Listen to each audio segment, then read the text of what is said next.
Come now, child, lay it down. Just breathe, just be. Come be cradled in the arms of love. Just breathe, just be. Come now, child, lay it down. Just breathe, just be. Come be cradled in the arms of love. Just breathe, just be. Come now, child, lay it down. Just breathe, just be. Come be cradled in the arms of love. Just breathe, just be. Come now, child, lay it down. Just breathe, just be. Come be cradled in the arms of love. Just breathe, just be. Come now, child, lay it down. Just breathe, just be. Come be cradled in the arms of love. Just breathe, just be.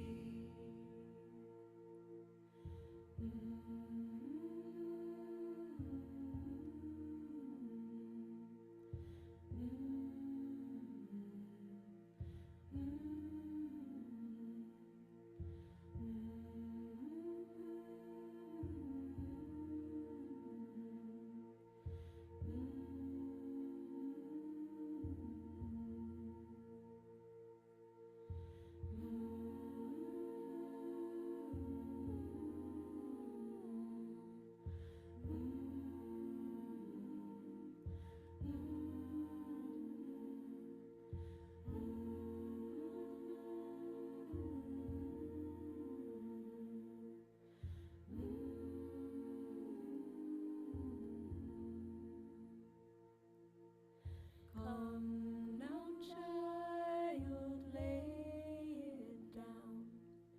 Just breathe, just be. Come be cradled in the arms of love. Just breathe, just be. Come now, child, lay it down. Just breathe, just be. Come be cradled in the arms of love. Just breathe, just be. Come now, child, lay it down. Just breathe, just be. Come be cradled in the arms of love. Just breathe, just be. Come now, child, lay it down. Just breathe, just be. Come be cradled in the arms of love. Just breathe, just be. Just breathe, just be. Just breathe.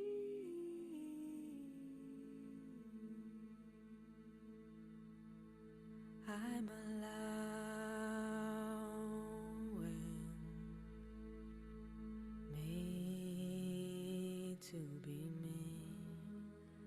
I'm allowing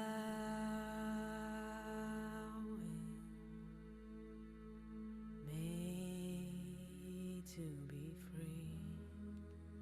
I'm allowing my power. I'm allowing well-being.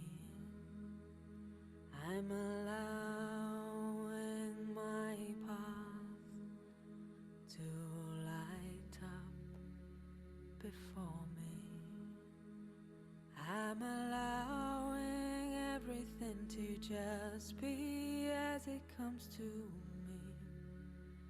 I'm shining brightly. I'm allowing, easily allowing all my dreams to be in the right timing. I'm allowing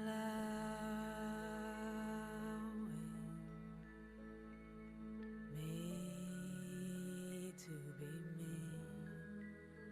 I'm allowing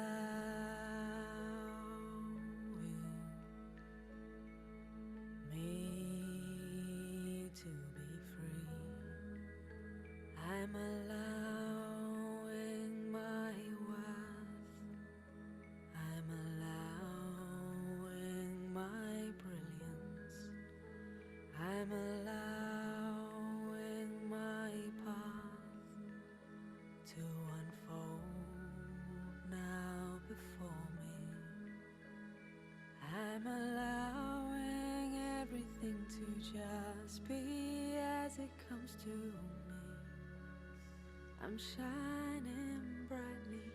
I'm allowing, easily allowing all my dreams to be in the right timing. I'm allowing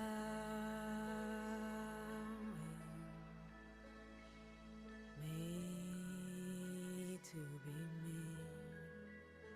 I'm allowing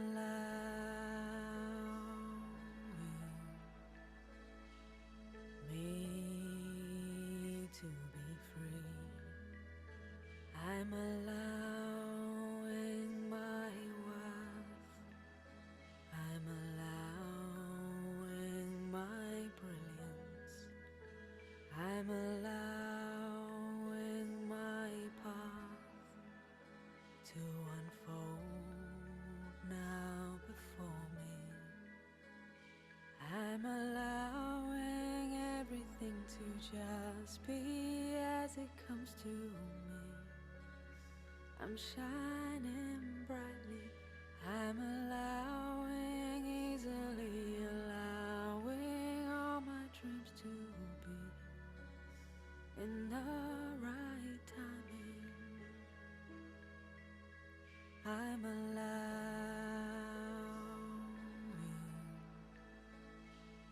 me to be me. I'm allowing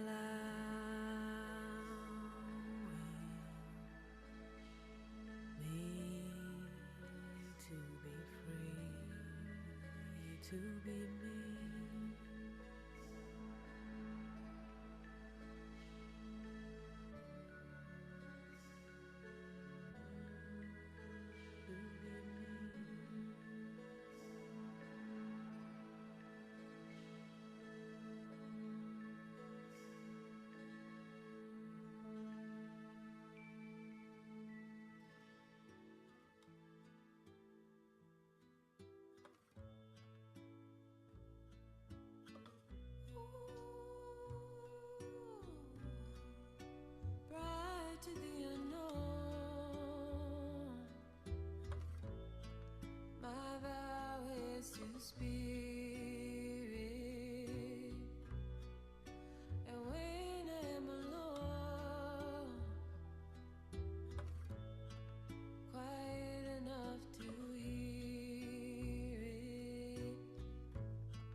How are we doing? You all right? Yeah, there might be some more to come in this morning. I'm sure there wasn't that many not here today. Did you sleep all right? Yeah, cool. Did you sleep all right, Mandy? Pamela? Morning, Mandy's husband. I had a fabulous sleep. Did you? Yes. Oh, super. And weirdly, normally when there's a full moon, I have a really poor sleep. But Yeah, it's yeah, full blood slept moon tonight, isn't it? slept like a baby. Yeah, brilliant. Oh, that's cool. I've just pulled up a bit about the blood moon actually for us for later on because we're going to do about the moon this afternoon. Um, yeah, exciting. Right, there's a couple of things that I didn't share yesterday, which I'm just going to share now. Just trying to think. I think there is definitely more people to come. I'm sure that many people were off today. La la la, Annie. Hmm. All right. Well, definitely Sue is going to be here. Just going to check the chat box. And also, yeah, thank you, Vicky. I'd forgotten about that. I've been trying to turn that off on my phone and I don't know how to do it. I know that you can, those crazy alarm things that go You off. can't turn it off. Can you It's not? no, it will. I think it will just even if your phone's on silent, it'll still go off. Yeah, I think it's is it some sort of government thing or I don't It's just one scared of you. them stupid things Yeah, frightens us all to death, yeah, isn't it? don't listen to it. Yeah. Caroline! She's here. Hello. So nice to see you. Did you have a retreat yesterday? No, I was doing a workshop, Oh, and I sort of thought, can I just go for an hour? And I thought, no, I need to did sort you stuff out. catch up? Have you managed to catch up yet on I, yesterday? I've Oh, done I've done some of it. I couldn't get on to YouTube. So the bit I've done is in the afternoon. did the other one work? Did the other I, one? I couldn't get the other one to work. I was doing it on my phone. That's why I said, can you email it to me? So Oh, so I emailed them last night, so you should all have them now. so hopefully tomorrow I can do it from here Mhm. rather than on my phone. Yeah, But so yeah, I've started in the afternoon. skipped. That's all right. I need to That's all right. tomorrow start the morning. Yeah, yeah, yeah. That's all right. Don't worry. I have emailed them. Just let me know if there's any problem with the videos. I think maybe what was happening actually there, Caroline, because I think I had literally just uploaded it, so I think it was probably still uploading on YouTube because you get a link and it's not always fully processed. So I think that's maybe what's happened there. So Yeah. right, ladies. So there's a couple of things I want to just share quickly. Morning, Annie. Morning, Anne-Marie. Um, that I didn't share yesterday, but I wanted to share. So I'll just do my earring up. Just really for your own journey with this. I mean, there's quite a lot. Did anyone get a chance to read through the chocolate part of the manual a little bit? It's quite a lot in there. So you've got a whole month to to go through that and this is like your time. So during the training that I'm in at the moment, in the Divine Feminine Ayurveda, we're taught to work with a plant medicine, just one, and we work with it for a period of time. So we know, and again from this, we're talking about yesterday, this embodied experience of the potential of that medicine and what it does. So there are many different types of cacao. Like I would advise trying a few. I find the Peruvian is more grounding for me. Ecuadorian is more expansive for me. And, you know, Annie, I don't know how you'd got on with the new stuff. So I'm just trying a new brand at the moment, which is already grated. So again, it depends. If you enjoy doing the grating and that as part of your ritual, then obviously the ready grated stuff is not going to be work. It's not going to work for you. But if you've got a rushy morning and you ain't got time to do the grating, then the prepared stuff is going to work. It's going to be a really good morning. So again, this is about what I said yesterday in feminine form. It depends, and it's all about what works for you, what works in your life. You only know what your mornings are going to be like, and today we're going to go into that a little bit more as well, and how we're going to fit this into, you know, for some of us it can be quite busy days, and it might be that, you know, getting up early might not work. So I'm going to just share these bits. So I keep my cacao in a jar. So I like to move everything, and Sue will know this from my yoga training at the moment. Everything gets moved out of plastic and into glass in my house, pretty much everything, because plastic leaches nasty chemicals and estrogen into our food. So I would definitely recommend you move food out of plastic containers and into glass. Invest in some Home Bargains does really reasonable glass stuff. Container. So I have a glass container that I like. It's a recycled glass one. And then in there, now again, there's a bit only, not much left in there, but my cacao this is in lumps, and these are around about the size that I need for my morning cacao. And then I've got a bag of crystals here. So I've got rose quartz in there. I've got some selenite, which I love. There's some amazonite. I love amazonite because it's related to Amazonian women. So I like this warrior of the heart energy. So amazonite is a nice one. And there's some clear quartz in there. So I keep that in there always, because you don't know where that, you know, you don't know where that cacao has passed through. You know, again, I will always recommend you source it from the people you know, the villages you can look at, you know where it's come from, because buying it on Amazon is not going to be as high quality as the cacao that has come from somewhere, a village in the rainforest where they honor the medicine. It's not going to be the same.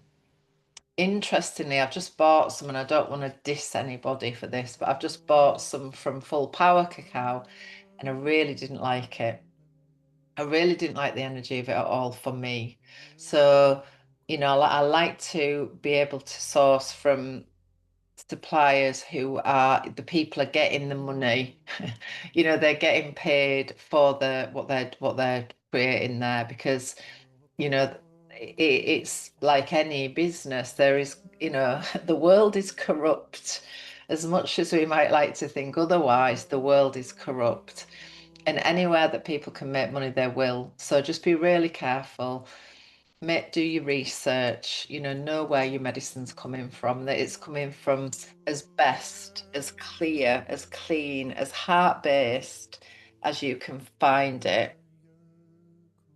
Eventually you might want to, you know, label up and do your own cacao like I do, and that's a lovely thing to do, and it's a great part of your business, you know, to sell cacao. And really easy to do. So I'll share a bit of that next time. So cacao, as we said yesterday, is a adaptive medicine. So it will adapt to the place, time, person, whatever's going on for them. It is also what's called an anyapan, which means it carries, or it flies the medicine to where it needs to go. So it will fly another medicine. So in my cacao, again, depending on where I'm at and how I'm feeling, I love a mushroom. So I tend to I've got a mushroom blend. This one's called Anime. I quite like this company. And this is a blend of lion's mane, cordyceps, which is good for brain health. So for women, if in ceremony, I wouldn't put this in, but for me, for my personal journey, I'm working with mushroom medicine. I've also tried microdosing, which also works really well with cacao, but obviously is illegal. So if you do microdose, or you want to microdose, I like to put it in the cacao. So you might do that. However, I know that microdosing tends to be done at night usually, but I like to put my mushrooms in. Mushrooms and cacao medicine love each other. They're a really good blend. So the other thing that I like to do is a spice mix. Again, this is all cuts down on time. So in a jar, I've got in there cinnamon, Himalayan pink salt, or I actually bring salt home from Ibiza. I use their island salt as well, so I might use that. And then cayenne pepper. And that is, there is probably the most in that is cinnamon. So I would probably say 2/3 cinnamon, 1/3 salt, 1/3 cayenne. And that's mixed up. And then I just put like maybe, I don't know, 1/4 teaspoon into my cacao on a morning. And then on top of that, rose water. So I love a little bit of rose water. This is organic. Again, you can get it on Amazon. Steenberg's. This is concentrated, so you need just about 1/4 cup of that in your cacao. It's really nice. If you like the feminine vibe, if you were like, oh, I'm completely kitten, I need a bit more monkey, then rose water is also cooling. So it's very cooling. If you get hot flushes, mandi, pitta dosha, you know, that is going to be great for pitta. So a little bit of rose water in there is really nice. So the thing with that is you can also make lovely rose water eye baths. You can add it to your water. It's just a real feminine thing to do. And if you're really good, you can make your own rose water. Mine always ends up a bit manky when I do it, and then the other thing I started working with recently, which again is for brain health, is the MCT oil. I think it's called micronized coconut, macerated, is it micronized coconut oil? So this is a really concentrated form of coconut oil. I love Ancient and Brave as a brand company. They're really great. And they do ashwagandha and some beautiful, you know, really nice supplements that you can add. I can't take ashwagandha because I've got hypothyroid, and you can't take it. I've just discovered with hypothyroid. But if you take shapari or, you know, any sort of powdery maca, you know, add it to your cacao. Take it with your cacao, you know, because it really blends well, and the cacao helps to fly it to where it's needed. So I definitely use that. The other thing as well, what I tend to do, and I know that the capsules are probably fine, but I tend to open up. I'm really keen on plastic reduction as much as possible, and I know these things probably do break down, but anywhere that I can, I open up those capsules and chuck the capsule, you know, and then just put the powder in. So that's another little tip, a little thing that I do. So books. All right. Part of your own work this month is to either read or watch Chocolat by Joanne Harris. So if you don't have it already, I should recommend that book. It's really beautiful. You can get it on Audible, you can get it in hard copy, and you can also get it on a film, which is so gorgeous. It's got Johnny Depp in there, so why would you not? And then this is quite a nice one, David Wolf. It's called Naked Chocolate. I mean, there's probably absolutely loads now as well that you can get. I mean, these are the early ones that we used, and these are quite nice to have a look at. And then if you want to go really deep into chocolate, this one is the Chocolate in Miso America. This one has got a lot more depth to it, and it's hard going. But if you do want to learn, you know, and go real deep with it, then there's another one. I can't remember the name of it. It's about 75 quid. It's an expensive book. And that I can't remember the name exactly, but that's on you can get that on Amazon, but that one is also really deep, and so it goes in really deep with it. So, welcome Caroline to our circle today. She was not here yesterday, and we don't have Mari today, and Leslie is on her priestess astrology training. So when she's back, we can tap into her for a bit of moon medicine and star medicine. But she's actually training this weekend, so they will be back next time. So we covered a lot of ground yesterday, and we're going to be covering a lot more today as well. So I thought I'd just do a quick recap of what we did yesterday for Caroline and also for you, because if you're anything like me, I've completely forgotten as soon as I walked out the room what we just did. So I thought we'd cover. We're going to have our cacao as well, if you've brought that in with you. Usually, because I natter on a bit, you're probably better having it in a little flask because it'll go cold by the time I've shut up nattering. So today we're going to recap. We're going to have our cacao. I'd like us to have some shares about, and Caroline, obviously, she's not done the work. She might have done a bit yesterday. But what I'd like you to sit with and share really is what landed with you yesterday. What I said yesterday was about feminine form learning, and feminine form learning is way different to any heady kind of stuff that we've done before. Feminine form is what sits with me, what is true for me. It's not about what I teach. It's not about me going, this is how you do it. This is about my journey with cacao and circle that I'm sharing with you.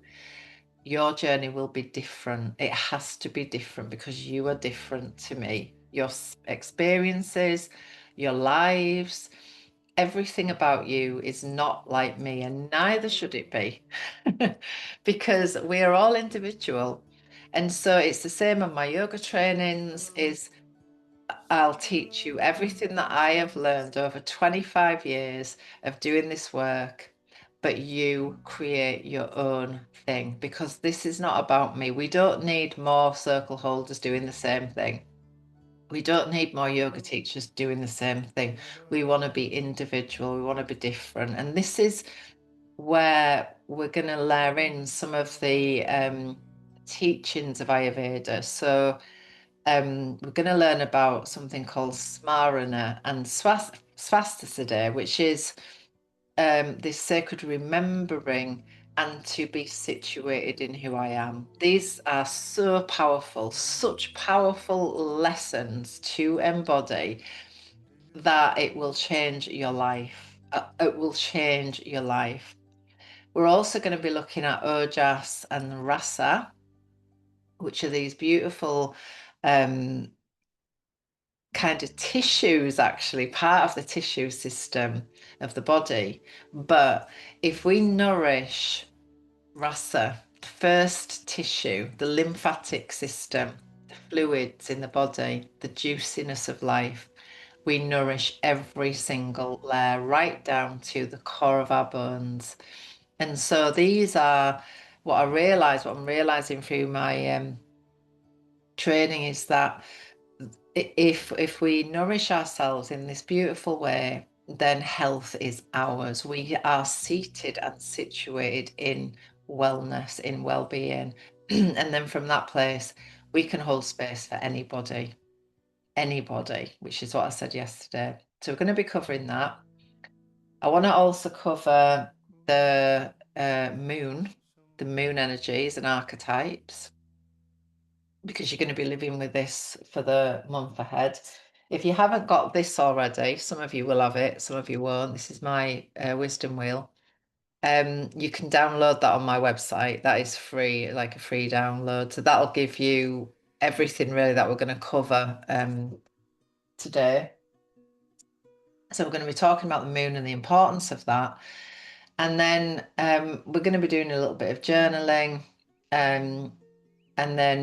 And also daily tones, so the daily and the earth energy. So we're going to be looking at sunrise, sunset, midday, these energies that we need to be tapping into as space holders. This is not only as space holders, but for our own being. And what I said yesterday is, that we're moving from a world with a love of power into a world with a power of love. And this is where we're going. This is where we're heading. This is where we're transitioning into.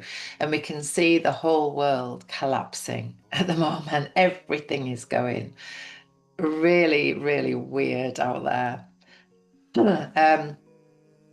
So for us as space holders, whether that is in our yoga teaching, whether that is retreat holding, whether it is sound therapy, whether it is, we're doing circle, whatever that is, womb work, whatever it is that we're doing, the responsibility is that we do it for ourselves. And once we're situated in that, we just transmit it. There's nothing we need to learn. We're not here, you're going to learn some stuff, but this isn't about learning. It's about remembering, and that's what Smarana is. It's about this remembering that you already know how to hold space. Every one of you knows how to hold space already. This is about you holding space for yourself, and this is what we've often forgotten.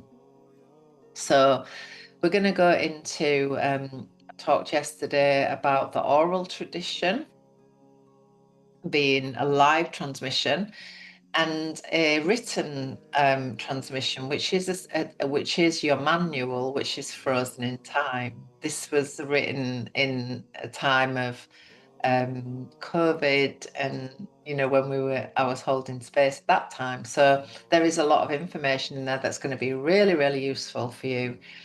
But in the oral tradition, it is what is here now, in this moment, present within me now. And this is always going to be the way. We can have structure, we can have an idea of what we want to create in our circles, but what is present now is what needs to be shared in that circle, not what we've got written down. I've got loads of notes here about what I want to share. And I do in my trainings, there's always loads of notes, and I love that, so I don't forget and I don't miss anything. But usually is a little fraction of what I actually share on them notes, because it's more about what is flowing now. What is that actually bringing for this circle? Because I trust that energy is going to come through me for you. That's what being a channel is about, and that's what you are. That's what we all are, is these channels of beautiful energy. And what I was saying yesterday, this idea of, we are not called to this circle by accident. Nobody. I was not called to create this circle by accident. It was just we're doing this. This is what we're doing, and this is part of a meditation practice every day. Every day that I sit with Cacao, I sit with myself. I honor what is right with me, what is not, what's rogue in my field, what's flying around, and what is my part in this today. So I know that what I want to create, I know what I want to do with my life, because I want to live a life that I love living, which I do most days. Some days it goes a bit tricky. Most days it often does. But naturally, I feel I have created something that I really love. And so we talked yesterday about this idea of home being the holy order of Mama Earth. And then when we come back to this cyclical living, this is I believe what we're needing for our species to survive. It's not just a thing. It's not just I'm going to follow the moon for a month. Oh, I'm going to tap into wintering for a bit. This ain't just a surface thing. This has to happen. It has to happen, and it has to be shared, and it has to be embodied. It's really important that we really, we do start to live this. And this is why, when we go through our yoga training every single month, there is another deepening into how do I embody, because we've all, I'm sure everybody here, and I know I can be included in that, has lived from head for a long, long time. And that's the truth. We have, and we've done really well with that. But you know, this is more about us actually coming here and living from here now and sharing from here now and creating space and holding space from here so that other people can get it too and understand it. Women need ritual and ceremony like they need breath. It's part of who we are. You know, we bleed, or we used to bleed every month. And I wish I knew what I know now about that. I wish I knew what I know now. I wish my daughter would take on what I know now, but she's like, go away with your tree-hugging shit. And she suffers. She suffers all the time.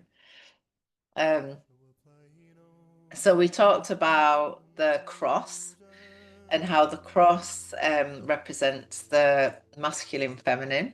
So the line, the down line on the cross is the masculine and represents time. And the crossing line, the horizontal line, represents the feminine, but it represents space. And what we're missing more than anything is space. Women are time constricted. They're constricted into these models that fit men, which is what we talked about yesterday, that fit men. Same with the yoga. You know, I talked about the pelvis yesterday. The pelvis does not need to be tucked. Not for a woman. It don't work. It causes hip displacement, knee displacement, ankle, you know. So, you know, these new things that are coming through now, same with the weight training and all these different things, are based on men's bodies. We've got to know that. Women are different. They need different things at different times. And we're going to work with that today, and how the moon affects what we need at a certain time. We can't do the same training routine day after day after day. It don't work for our bodies. Sometimes we might feel great at the full moon. Usually we can go train for Britain, but on a new moon we probably feel really knackered and like, wow, I just ain't got the energy to do that. So how do we honor fatigue? How do we honor slow so that we can rebound into fullness when the moon comes big? And this is a law. It is what I said yesterday. If we live against the law of nature, we get sick and we die. That is the truth. So the more that we can, you know, do it for ourselves, and I can guarantee in 1 month's time, you will feel better if you do these practices. I can guarantee it because I've seen it through hundreds and thousands of women over the years, that when we start to tap into these energies, like the siddhis, the yogic, the ancients, you know, they knew this stuff. They knew it because they sat in caves and they listened and they observed nature. They saw what magic can come. So we've covered all these different things. We made sankalpas, which the sankalpa is the tender soul rooted intention whispered from our heart's deepest truth.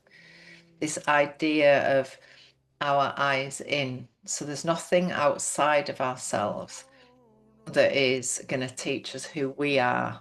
Nothing. We find out who we are from going in, eyes in, and fuck figuring it out. FFO. Get it tattooed somewhere.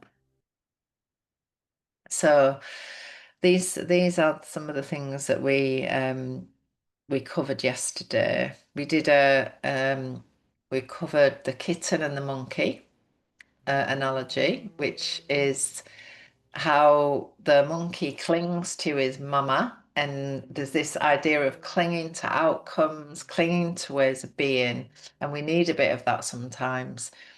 But then there's the kitten who surrenders and is carried by her mama. And she trusts that her mama will not drop her, she will not let her down, and she knows that she will take her to places of safety. So these ideas of nervous system regulation, big work for us right now is this nervous system regulation.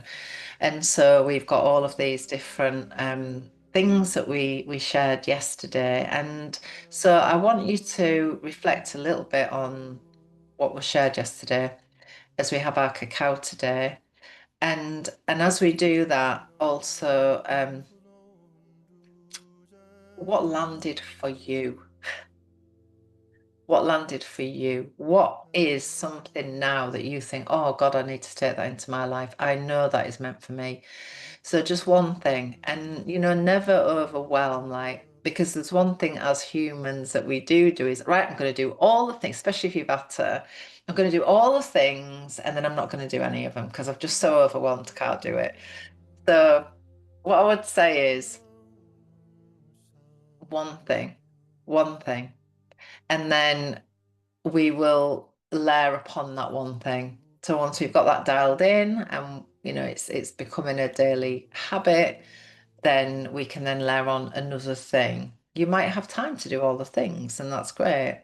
But if we want it to be sustained, continuous, and it needs to be, because if we are holding space for others, we have a responsibility to look after our own energy and our own well-being. That is a responsibility. It's a non-negotiable responsibility. And if we're not doing it, then it's not easy to hold space, and it's not that authentic either. We do have times when we're a bit off, but generally, and I'm learning this big style at the moment, just in my own life. So we're going to have a moment to drop in. I'd like us to have some shares as well this morning, and just to see again just what's landed for people. And I want to show you also the lady prayer. So this is the recent one. I've shared it in the group, and it's something that I learned in Glastonbury, actually, in the Goddess Temple. And I think it's at 9 or 9:30 each morning. They do this in the temple, and you can go and join it when you're there. And yeah, it's very lovely. Found some new stuff actually while I was in Glastonbury this time. I found the seer's stone, which is so beautiful, in the abbey, and I've never found that before, and it was so nice to be there. And this is one that yeah, this is really lovely. So you should have a printout for this, but don't worry if not. If you've been in Ibiza with me and in training, you'll have this somewhere, because this is part of our daily practice that we do. So if we feel into, I know this month is about you, and it's about you looking after you, but as space holders, we are in service of the feminine. For many of us, Mandy, Vicky, Annie, Sue, Caroline, Anne-Marie, Pamela, if we are serving others, we are in service. That is what we do. We give our life force energy, our prana, we give that Shakti in exchange for the work, the money, whatever it is that we receive for that. So I like this idea that, what are we trading our life force for? Because this is your life. And if we're trading it for work we hate, that is going to have negative impact on our health. So, it's really beautiful to start thinking about and really honoring your energy and what are we trading it for in our lives. So when we're in service of others, it can take a lot of energy. This transformational work, it takes a lot of energy, and we need to be filling our own cups. We can't give from depletion. So in a morning, it's really nice to, if you don't have it already, create a space. Some of you probably do already. And if you can be outside for a little while, that's really nice as well. And you might have your cacao, and I tend to always light a candle, which I'm now going to do because I forgot to do that. So we can do that now. So I'm going to light a candle. I'm going to bring my cacao in. And what I was saying yesterday is that when you create your own ritual, this is where you're sharing from. You're going to share it. Same with yoga. You are sharing from your experience, your embodiment of this. And so this is why we can't come in and go, oh, like a lady was going to come in actually and say, well, I just want to hold space and I don't do cacao. Well, that's okay, but this is a cacao circle, so we're going to need to be taking some cacao somewhere, even if it's just in the energy of it. So if we don't take cacao, or we don't want to take it daily, we can have a presence of it on our altar. So we might set up an altar to it. And actually, I'm just going to share with you something. I forgot to put in the group the image of cacao. These are not really cheap. I think they're about 70 quid. And I think you can get them on Star Child. But this is a little cacao goddess, and she's got cacao bean boobs and a gorgeous bum. I love her. And you can get them in Star Child actually. And I'm going down to Glastonbury in October, so if anyone wants one picking up, I can do that. But you can also buy them on Cacao Love's website too. And so this is a lovely representation of cacao, of Ish cacao. And I forgot to put in the image of one of the artifacts that was found actually of cacao as well, which I'll do that today and put that in the group, the image of that. So we're going to set up our space. Again, you might be revisiting this, but what I do think cacao wants is simplicity, just simple practices that we can do. They don't have to be overly complicated, just simple stuff that we can do. So we might have a representation of cacao. I've got a cacao bean actually as well, which my friend sent me on my altar. And then we're going to land in. The first thing we always want to be doing, whether we're holding space for ourselves or for another, is we want to ground down and in. So the first thing we're going to do is to drop our root. So we can have our cacao ready. We've lit our candle. You might like to use your oil as well. So sometimes you might want to just bring the oil in. In fact, we'll do the self-reclamation as well, because I do that on the morning as well myself.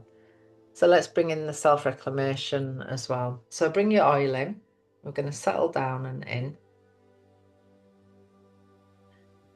And the self-reclamation, I'm going to teach you something else today, which is called the Big Six lymphatic drainage technique, which is really nice to embodiment as well. So I'm going to go through that as well, because we're going to do some movement again.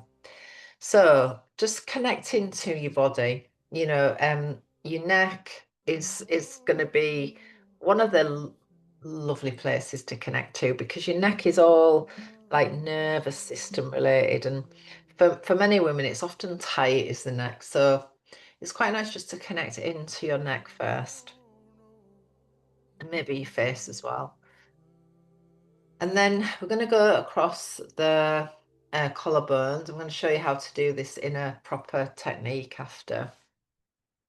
And then down through your arms. So with your eyes closed, as you were doing this, I'm going to share the reclamation ritual, which again is a thing that you can do, a ritual you can do every morning, every night. You can do it after you've been holding space, teaching, whatever. And it's just a really nice way. So just taking, again, your hands wherever, just massaging you, just bringing yourselves to you, just into you, and really honoring yourself. So we're starting to pull all our energy in and down. I call my energy back. I honor all that I've given. I now tend to the sacred flame of my own life. I'm allowed to rest. I'm allowed to say no. I honor the wisdom of my boundaries. I give from fullness, not depletion. I return to my center. I am whole. I am sacred. I am sovereign. And I am free. I'm going to bring our hands into prayer position at our heart for the Lady Prayer. So just taking a couple of deep breaths. And again, just coming down and in. And I said yesterday about that, thinking about that cross. And when you breathe, to breathe wide so that your breath moves out as well as up. So when we breathe in, we come up, and then we want to breathe out so we get that expansive energy as well. And what the word that is coming to me all the time at the moment is spaciousness. Spaciousness. So breathe in spaciousness into you, into your body, and really taking up space in who you are.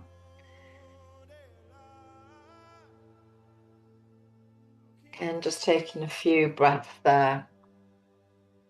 And before we go into that, I'm going to just offer this sacred opening blessing that we worked with yesterday, which I think is just so beautiful. And I don't know if I shared this, but I will if I didn't.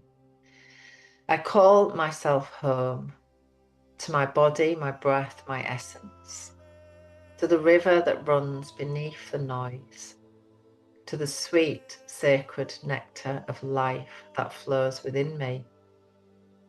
I open my heart to receive, to the teachings, to the sisterhood, the circle keepers, the wisdom teachers, to the plant spirit of cacao, the wisdom of my ancestors, and the song of the earth.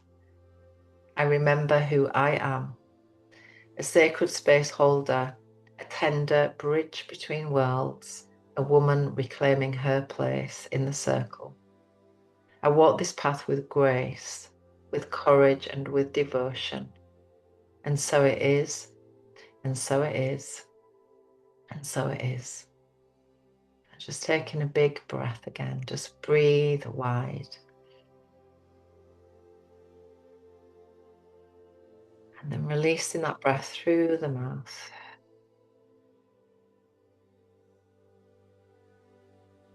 Then we're going to begin the Lady Prayer by taking the praying hands overhead and wide. So as the hands come overhead, we're going to take them up, and then we're going to take them into this wide chalice position. And the first part of the prayer, Lady, awaken my spirit. And the hands are going to come down, and they're going to come across the third eye and push out, open and expand my vision. Lady, be my breath. And as you do that, you're going to bring the hands forwards and blow into your hands my breath, my words, my actions in service of you today. Fill my heart with your love. And then ground me. So you're going to touch the floor if you can, or just turn palms down if you can't reach. Ground me in your love. And the hands come to this lovely offering gesture. Lady, heal our people. Lady, heal our communities. Lady, heal our lands, or our world. You can use blessed be. Okay, should we do it again? I'll video this. I think I might have a video actually in our yoga group, so I'll see. Okay, and I'll share it with you. All right, so the hands go overhead first. Lady, awaken my spirit. Open and expand my vision. Lady, be my breath, my words, my actions in service of you today. Fill my heart with your love and ground me in your love. Lady, heal our people. Lady, heal our communities. Lady, heal our lands.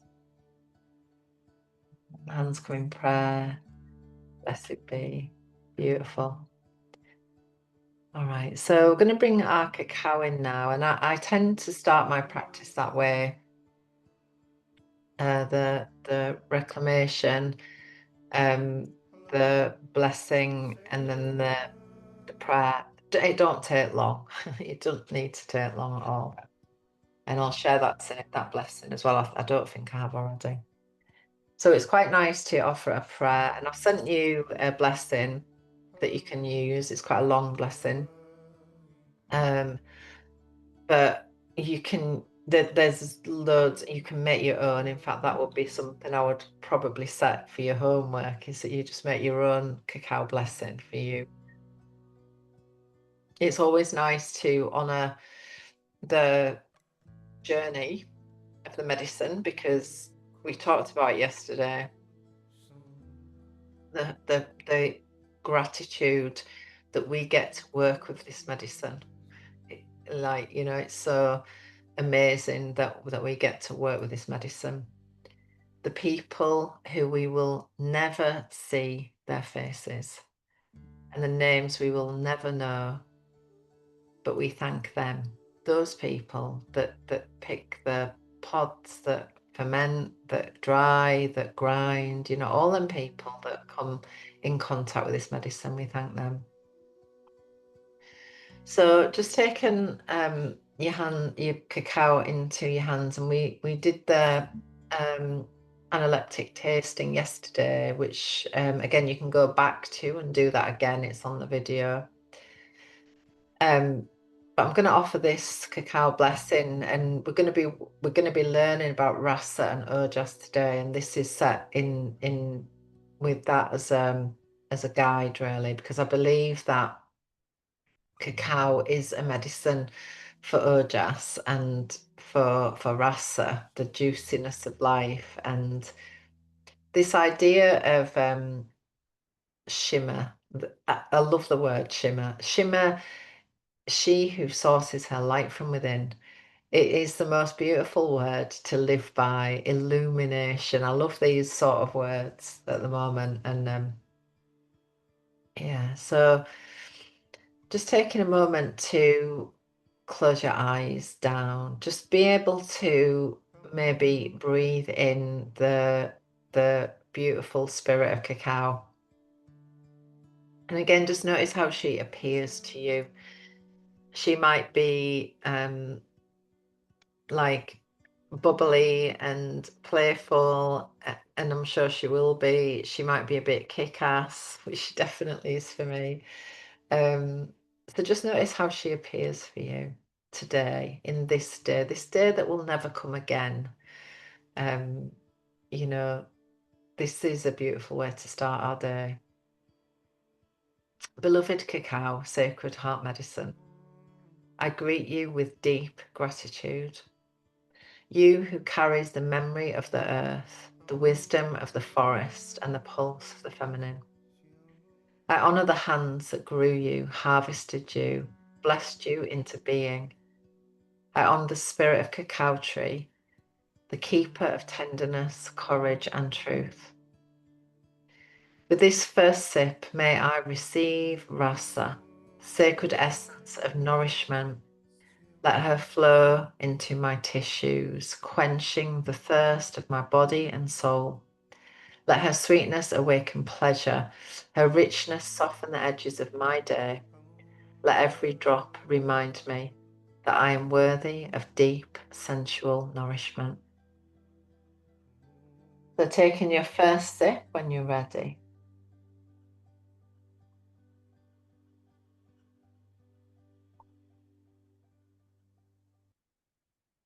With the second sip, may I build Ojas, the sacred sap of vitality and radiance. Let her root me in calm strength, steady my nerves, and wrap me in luminous protection.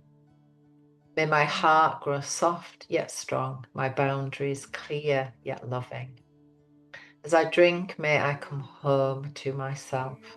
May I remember my essence is divine, my presence is medicine.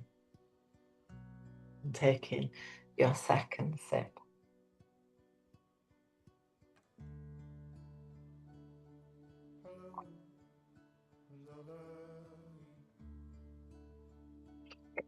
And as you finish your cacao now, with each beat of my heart, may the spirit of cacao weave Rasa and Ojas through my being, so I may walk this world nourished, radiant, and in full bloom.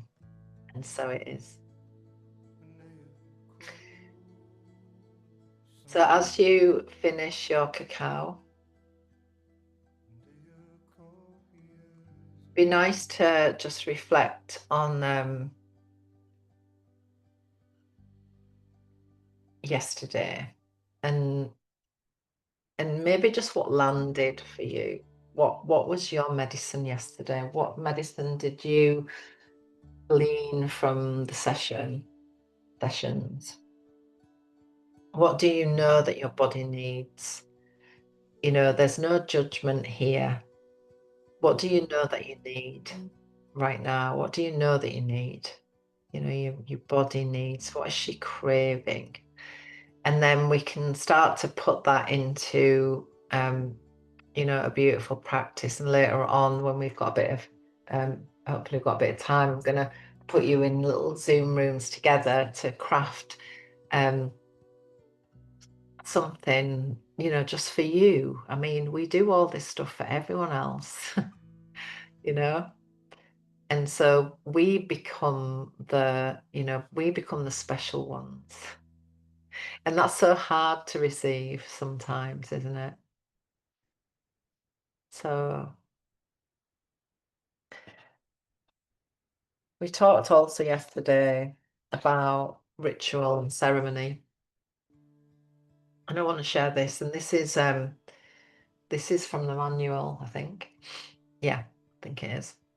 And so yeah, I just want you to receive this, because I think sometimes ritual and ceremony can feel a bit threatening to people, but how we experience it and how we share it is really important, because we can make it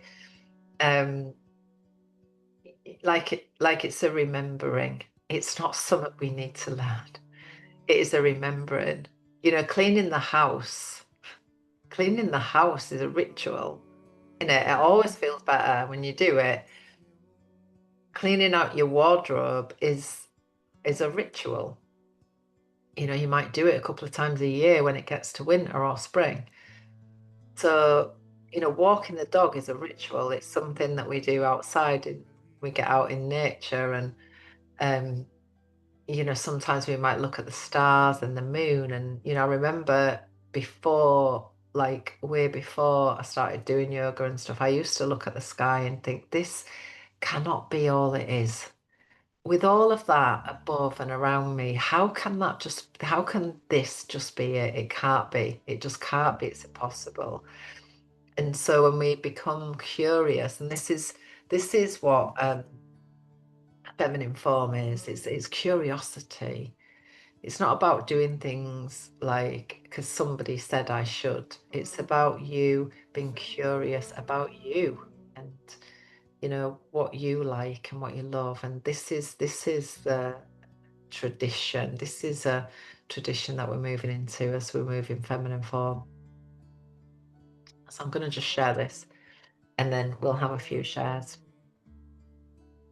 So since the beginning of time, women have gathered in circle across lands, across cultures, and through the ancient lineage of our ancestors, ceremony has been a way to mark life's passages, birth, death, union, separations, and the countless transformations in between. Ceremony reminds us that we are not walking this path alone. When we come together in sacred space, we belong to each other, to the earth, and to the great web of life. In ceremony, we cross a threshold, stepping beyond the surface of daily life and into a place where the seen and the unseen worlds meet. Rituals are the heartbeat of ceremony. They guide us inward, helping us to touch the deepest parts of ourselves, our emotions, our truths, and our soul's longing. Through ritual, we remember who we are, and what truly matters. Rituals have the power to reset the terms of our universe until we find ourselves suddenly and truly at home. So there's a whole piece on that in your manual, I believe, and I don't know exactly what page it's on. But yeah, it's so beautiful, and it's such a gift, such a gift. All right, so Vicky, you're unmuted, so you can share first, my love. Oh, good morning. I was going to. I just unmuted because I was going to say I think that's page 11 because I was reading it. Okay, page 11. There you go. But yeah, good morning, everybody. And just I think what really landed with me yesterday, as well as sort of everything, the whole ritual thing as well, was the coming home, the holy order of Mother Earth. Yeah. Because I am really sort of outdoorsy, and I am really sort of interested in herbs and plants, and the earth medicine. But living in tune with the seasons is something I'm not really good at, because I am Vata, and I think I mentioned yesterday that I still work full time as well as teaching my yoga and having my yoga business. So I am extremely pushed for time. So I do get up like 5:30, 6 o'clock every morning, because I do shift work as well, depending on what shift I'm on. And I do push myself to the limits. I'll go for, an hour's run. I'll do my weights, and I'll do my yoga and my candles and my little rituals and everything, because it sets me up for the day. And if I don't do that, then I'm just really arsey at work. I'm horrible. So I'm better for doing that. I'm better. But living in tune with the seasons is something that I'm learning to do. Especially now we're heading into autumn and we're slowing down for the winter and things. So that really resonated with me. And I think that I need to start listening to myself more and thinking, well, you don't need to do that today. Just concentrate on that, and not just kind of doing so much. And making time, because usually I do my cacao on a night because it helps me sleep with the magnesium, but I can't do it in the morning, because if I did it in the morning, I would just want to sit cuddled up in a blanket with hair, scrumptious, and feeling cuddled. But yeah, I love the whole ritual thing. So for me, I need to start tuning sort of my energies into the seasons, especially the moon as well. But I did notice the other week when it was the full moon, it was horrendous for me. I had lots of sort of problems. I just felt really down and really low. So I'd be interested to see what the moon cycles are like. But yeah, just the whole Mother Earth thing, the whole plant thing and ritual, and just beautiful. I just feel that, if that makes sense to everybody. If that makes sense.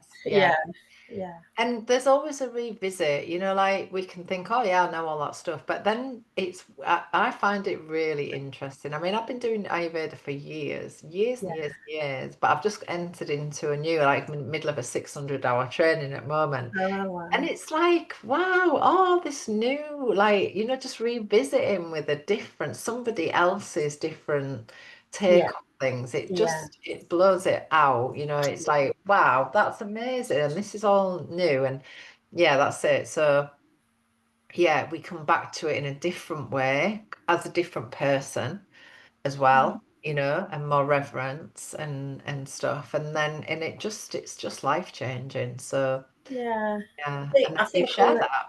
Yeah, I think one of the main things for me is that because of my day job and because of my shifts and stuff, I just think, this Western life has just got in the way of so much. I call it an irritating intrusion to the rest of my day and the rest of my life. Roll on retirement so that I can just live, and do what I love to do. Yeah, and feel it more and just embody it. Yeah, beautiful. Yeah. So your name is? Oh, sorry, yeah, I forgot that. Oh, can I just share this as well? Yeah, go on. Just going back to the rosewater thing. I do collect my own rose petals out of my garden, and I make my own body oils. Oh, wow. And it's just organic sunflower oil, but soaked with my home the rose petals out my garden, but with rose geranium oil in it, essential oil, and it's divine. So totally cheap to make. It's easy, natural. Yeah, I love that. Yeah. So my name is Vicky, and I've spoken. Ashe, thank you. That's so gorgeous, and yeah, definitely kind of anywhere that we can add, again, just a simple thing like moving stuff out of plastic into glass. Getting some nice organic oil and adding, using that as this aromatic dressing, which I love that idea of aromatically dressing ourselves every day. And this is going to be part of your practice anyway. Because I'm going to go into that a little bit later on about self-massage. That's going to be a big part of your next, your next month. Yeah, beautiful. Mandy.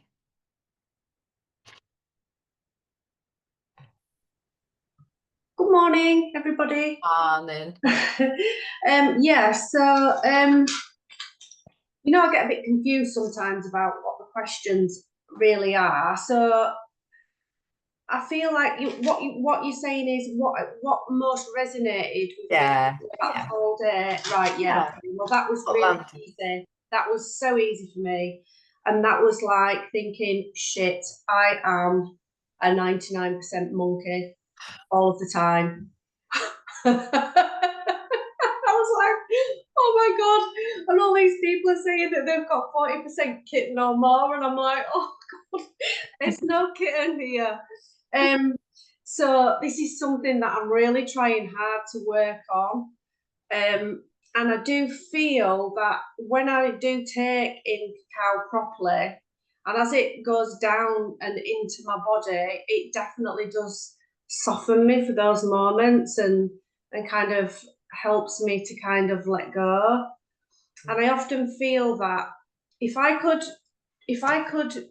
treat myself and be the way I give myself the same advice that I give to all my other women, my life would be a lot lighter, because I make my own weight all the time. Because as the daily things come up, like they do for all of us, particularly with adult kids and all their shit and problems, you kind of think you're going to fix everything that comes on, and it weighs really, really heavy.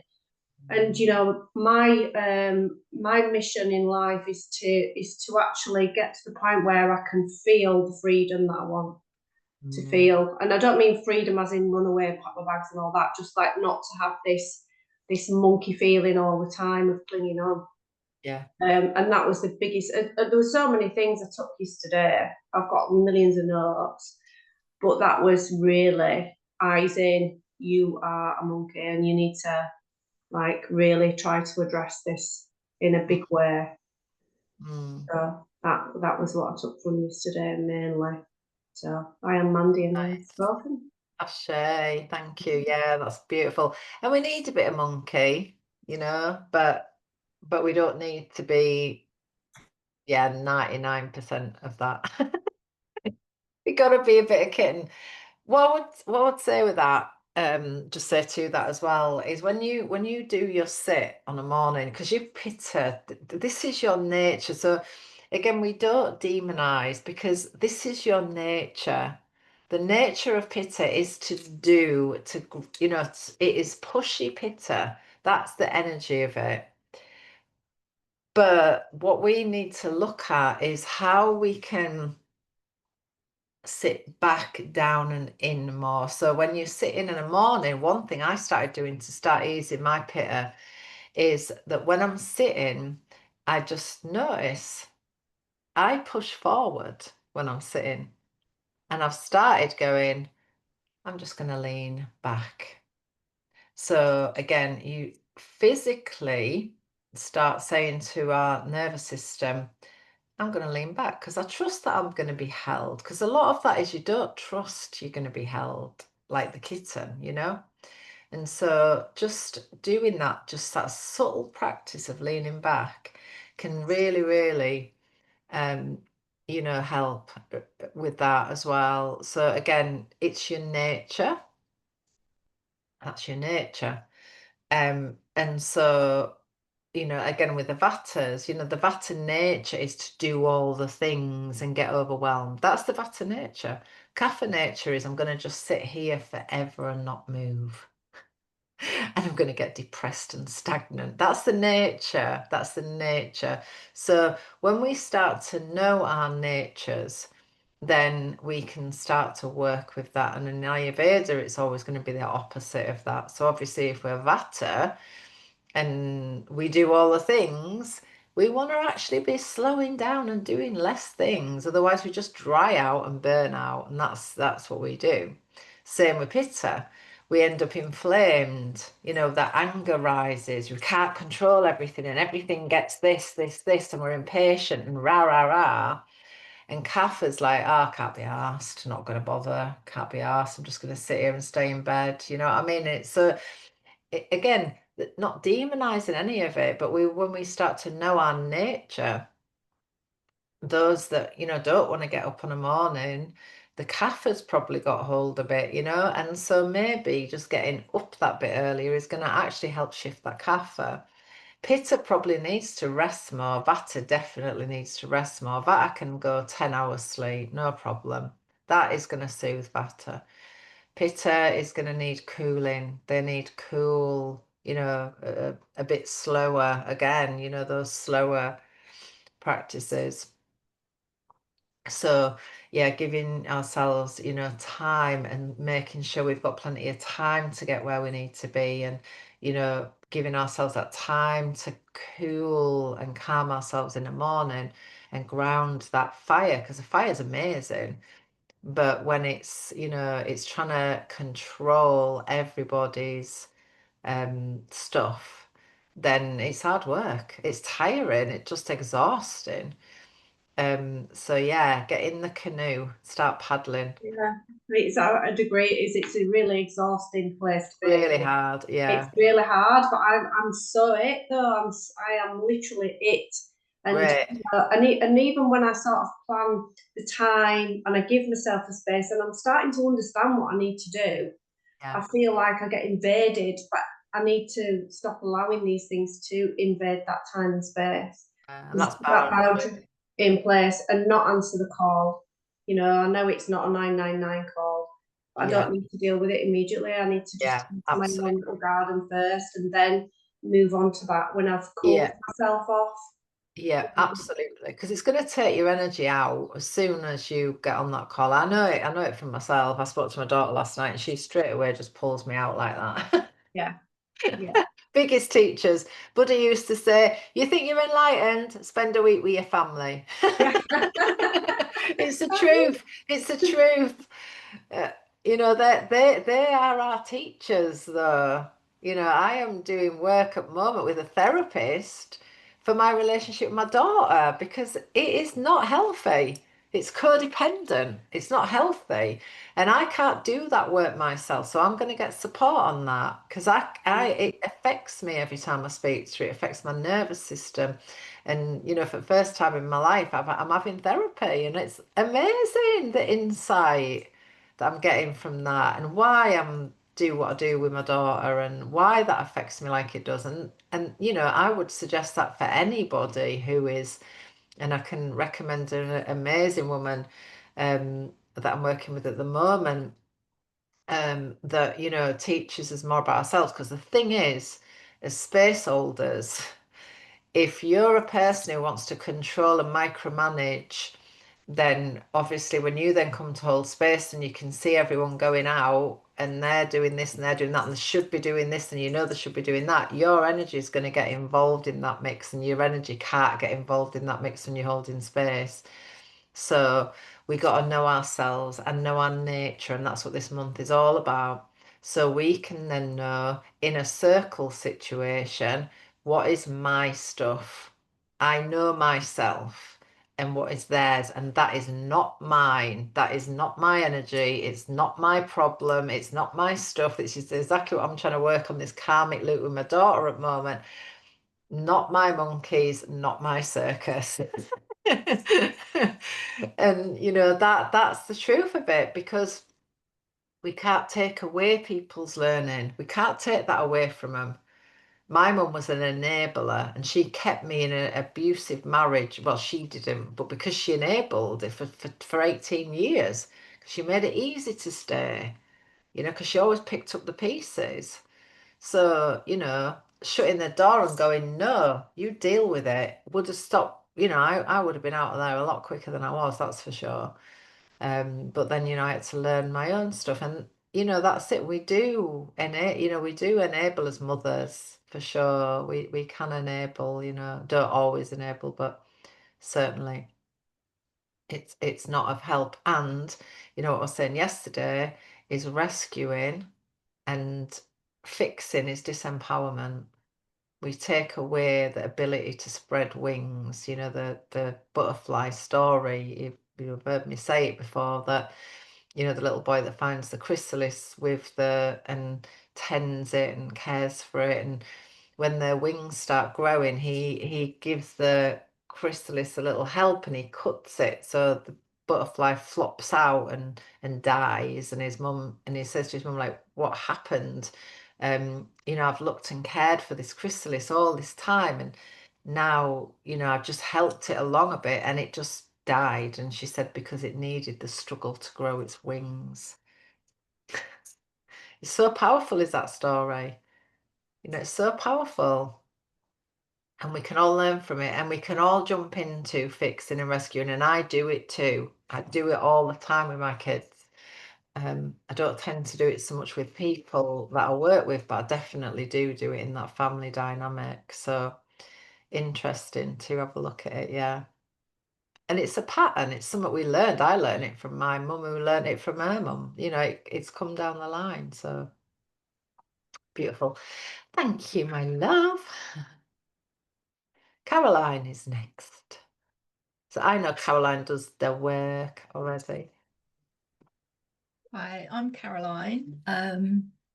So for me, I did this journey back in lockdown, and it really resonated with me, and it helped me through lockdown. So Yeah. when I saw it come up again, I just thought, oh, I'm going to do it again. I enjoyed it so much, I'll do it again.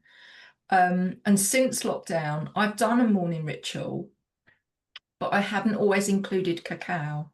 So I do my meditation, I do my Reiki, but I only really do the cacao on the full moon and the new moon, unless I sort of really feel like, okay, I really feel like I need some cacao today.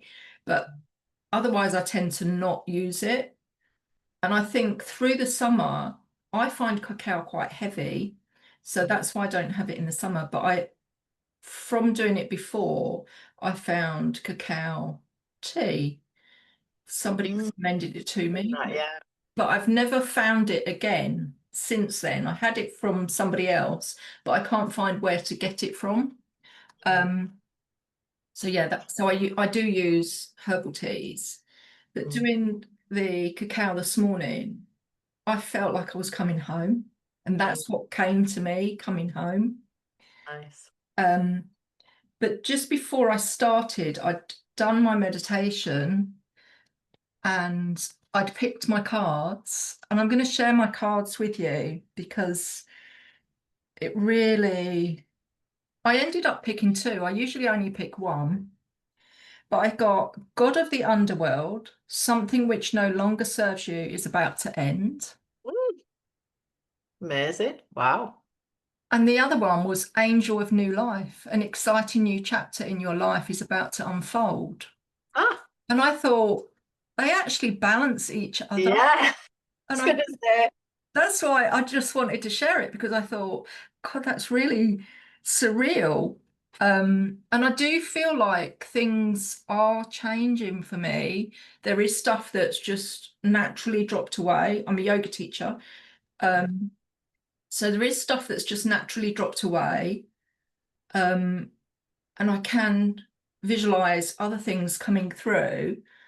So I do feel like I'm on a bit of a new journey. So yeah, that's really where I am at the minute. So I'm looking forward to continuing the next 3 months. I know that I can't, unfortunately, get to all of them, and I will catch up on the recordings. Yeah. My name's Caroline, and I've spoken.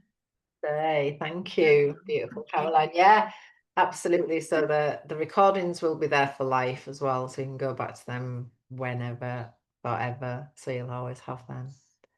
Annie. Hi. Hello. So, what did I realise from yesterday? Came out quite strongly that I probably relate to the masculine more than the feminine.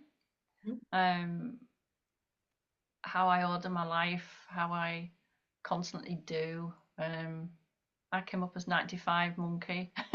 So, but then at the same time, Yes. can you recognise that? I do try and be in the flow, and I do obviously, like I was saying yesterday, try and be in the moment. But I think I just need. It's like throughout my life, though, I always connected with men more, and I never really had girls as friends much. And Yeah. only when I kind of took early retirement have I started making connections, you know, with women, and relating to women more, and trying to be myself more. But I think as well, growing up. And even now, I find it really difficult to understand myself. It's like it's always been like, oh, it was my mum at first, and then it was the kids, and you know, they're growing up, and they never kind of leave you, do they? It's always Unfortunately, something. no, the bloody hang around and then bring grandkids in as well. They're horrible. Though if I had my time again. Oh. I'm only joking. But yeah, I mean, it's difficult to know what you think and what you feel when you're not really focused on it much. So I need to work on that a lot more, and like go within myself. And like you say, to be able to hold space, I need to understand myself first. Yeah. So I've got a lot of work to do. Yeah, beautiful. Don't we all? Don't we all? Yeah, but I found that really quite fascinating. Yeah. Yeah. It's good to know your nature. I think I'm what you said, I think I'm Vata. But yes, I would definitely say that. Yeah. I need to look at that more because I've never looked at Ayurveda at all. I think I've got a questionnaire. I mean, the questionnaires give you what's present in this moment, but it's good to know your sort of your prakriti, like what you were born as, because it will give you an idea of what your nature is. Obviously, your nature goes out all the time, and it gets affected by the moon and the seasons, and every day it gets affected, which is why now they don't really do them that much because we're getting affected so much. But it's good to know like what you were like when you were little. Yeah. So thank you. I am Annie, and I have spoken. Shay, thank you, lovely. Thank you. So, next on my screen.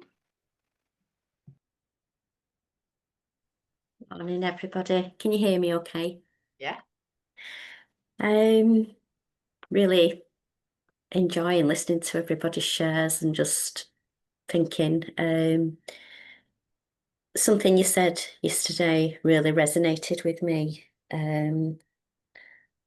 So I know I love to serve others, and I like to give, but I do find it hard to receive. And that's something I've only recently started to realise.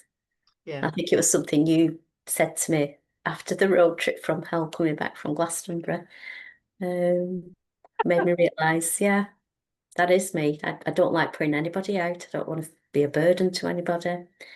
I'd rather be giving and be serving. yeah, so that's really resonated with me, and it's something I need to be working on. You know, how do I, because I'm telling other women, take care of yourself, look after yourself, you're worthy, but I don't feel that myself, so I've got a bit of work to do there. Nice. Yeah, that road trip was for you. That road trip was defo for you. Yeah, crazy. Yeah. But yeah, yeah, a lot of stuff going on inside at the moment. So yeah, I'll leave it there. But yeah, enjoying it. Thank you. My name is Sue. I have spoken. Shay, thank you, beautiful Sue. Yeah, absolutely. That receiving piece, it's huge. It is huge, is that? And it's not something we're taught, is it? It's not something we're taught, really. I certainly never saw it. My nana maybe not too, but actually my mum definitely not. Oh, not.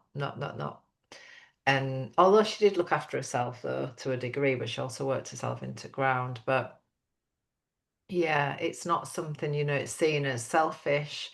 Guilt. I mean, that was one of the big things why, when I first started doing and I started transitioning all my work to women only, was when my mum was diagnosed with cancer, and I could see that she never stopped. I never ever saw her sit down, ever, never. She always had a dishcloth in her hand, or she was working, or she was cooking, or cleaning, or whatever. She never sat down.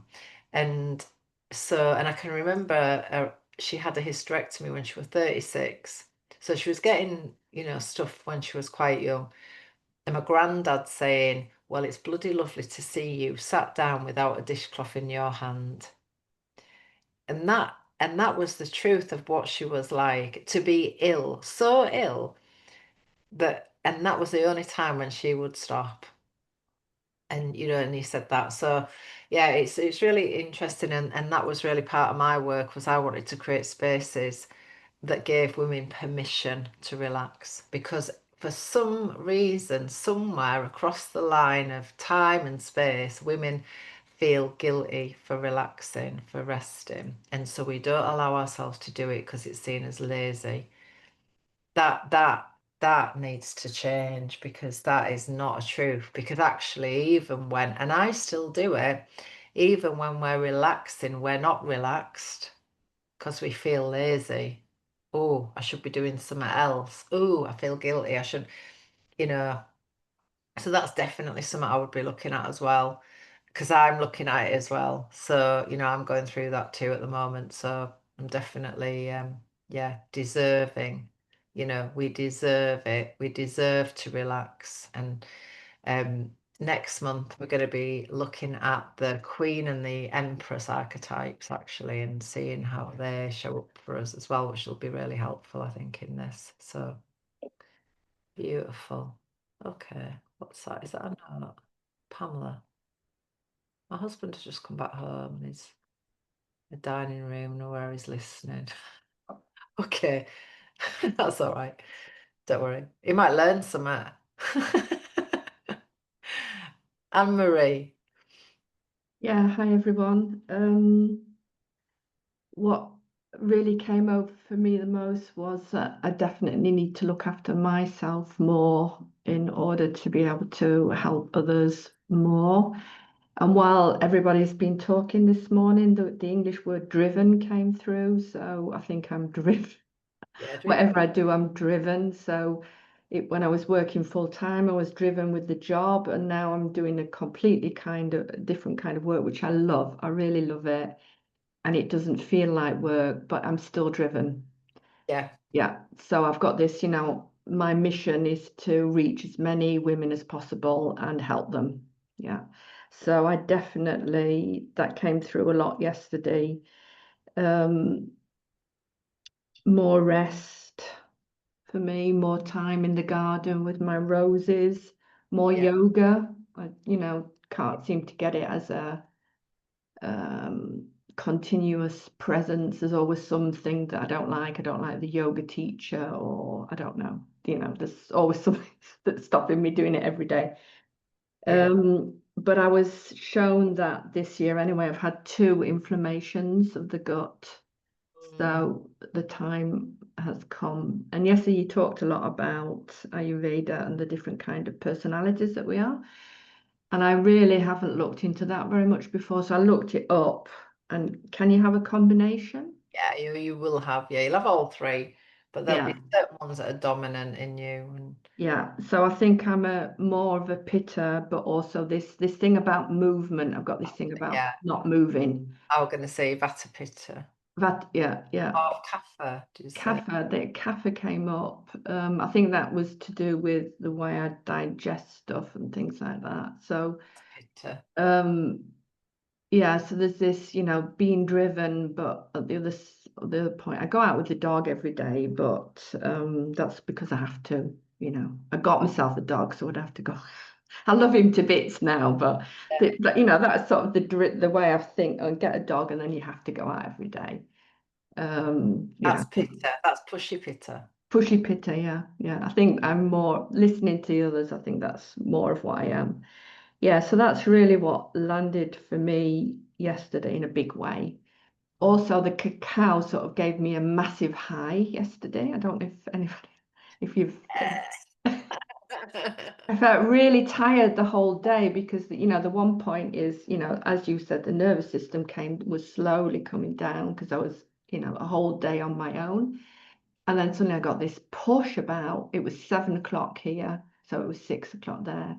I sort of went on a massive high till 12 o'clock and I couldn't go to sleep, So I think it does do that as well, doesn't it? Yeah. Oh yeah, God, yeah, I can't have it after 12.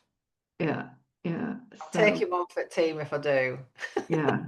So probably better to keep that to mornings for me. Yeah. So that was my day yesterday, and yeah. I'm Anne-Marie, and I've spoken.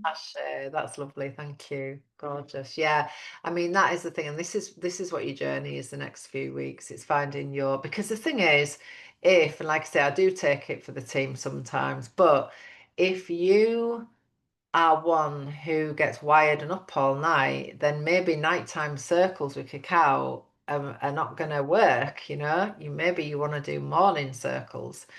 Again, know your energy, and we're going to go into that this afternoon. But if we know our own energy, and the thing is also like what you were saying about reaching all these women, what if reaching all these women comes from your energy, not what you're doing? So the more relaxed you are, the more you do in your garden. I'll tell you what, the most bookings I get on any of my stuff is when I'm not working. I get the most bookings when I'm on holiday or when I'm on retreat or whatever, honestly. And so that tells me a lot about my energy. So I did a lot of work in the last 2 years with Lenka Lutonska. I don't know if you've read her book, but I definitely recommend it, Energetic Selling and Marketing. She is a absolute queen at energy management for women for your business. This is she's got loads of work on YouTube now. She's amazing, really amazing coach. And I started with her a few years ago when she was just rising. And she talks about, she's got that book is on Audible, and it's like a transmission. It's amazing for business. And she talks about this, that you've got to work with all these different aspects of yourself, because the masculine energy is actually money as well. So again, there's all these different levels of energy. And so if we're resistant to masculine, then we're resistant to money, because it happens on all levels. If we are not relaxed, what happens in our system is it goes like that and it contracts. So again, if we feel guilty for relaxing, we feel guilty for resting or whatever, what happens is our field squeezes. And when it's squeezed, we can't call in and draw in all the people we need. Now, one thing I have learned, and this is why I'm having therapy at the moment actually, is that on your business level, whatever that is, if you're running a business, if you're doing this for a business, whatever, is that every single person that comes through your doors is a mirror of who you are. And so when we do our own work on ourselves, it really minimizes the risk of getting people who are really, really difficult and hard work. It means you're getting people that are going to be more on your level, more on your vibe. It's easy to be yourself because they're on your vibe as well. So it's a really beautiful dance when you start working with your energy as it's your energy that calls in people. At the moment, like my personal energy, I don't want to work with people more than 8 to 10 because I'm still working on my energy. So I have to be careful. I'm just being taken to court at the moment, actually, with somebody who came in like a rogue client that came into my training, and Sue will know, has been really difficult, and it's been a really big stressful thing that's happened. But I knew she was wrong for my course when I first met her, and I didn't trust my gut. And so the more relaxed and more centered we are, the more, we know. And I knew, and I ignored it. And we always get caught out with that, don't we? We always get caught out with that. But again, this is in my energy. So when I look at now, my therapy is saying to me, your core root wound is I am bad and I'm wrong. Now, what this woman is reflecting back at me is your course is bad, you are wrong, rah, rah, rah. I'm taking you to court because you don't know what you're doing, right? That this is what's happened. Now, that is a reflection of my root. It's not about her, it's about my root. She is reflecting back the work I need to do. So this is how we see it. I can go, and I do sometimes go, fucking hell, that woman, rah, rah, rah, and I can do all that stuff. And if this happens, I'm not doing this work anymore. That's it. I'm throwing the baby out with the bathwater. I'm not doing it. But if I actually come down into heart, I can see this is my root. And when I pull this root out, that's going to change everything. That is going to change everything. And I already know it is because I've recognized it and it's made a difference already. So the more that we do turn eyes in, look at ourselves, and rather than looking at all these things outside of us ourselves as bad, but actually gifts of, what we need to do. Because when we're calling in people from our energy, we're calling in what we are now. So it makes it a lot easier to expand your reach when you know who you are. It's just easier and safer actually as well. So it's really Yeah, good to do this yeah, bit of work. I resonate with that completely. At the beginning, I had a lot of really difficult Yeah, customers, and yeah, then I sort of talked to my guides and said, just send me people that I can do, that I can really help, yes. Yeah, And since then, that I haven't had any really bad uh, ones. I've been able to deal with all of them. yeah, But yeah. I would go one step further. I think we've got contracts with people Yeah, for their lives. absolutely. Yeah. We attract the people. That's stuff we need to learn. Yeah, Yeah, in definitely. this lifetime. Absolutely. Because I tell you, I ain't coming back again. So I'm doing the work now. Me neither. I'm not coming back. I'm not signing up for this again. It's been hard. Thank you. Lovely Pamela. Are you sharing or are you not sharing? You're not. Yeah, that's fine. Okay, that's fine. Should not feel comfortable sharing. That's fine. All right, let's have a pee break. And then we're going to go into a little bit of learning and some journaling. So if you get your journal, we might do some movement. Actually, I think I might do some movement before we do that. So just have a quick tea break, pee break, 5 minutes, and then we'll group back again. Anne-Marie. What was the name of the book that you just mentioned? Oh, Energy marketing. it's called Energetic Selling and Marketing. Yeah. I'll put a link in. It actually Okay. doesn't look like that. She does not look like that now. Literally, you want to look her up now. This is in early days when I first started working with her. She's a different woman now. Okay. Okay. Amazing Thank you. transformation. Yeah. All right, my love. See you in a minute.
Sun's out. It's lovely. I've opened my window actually.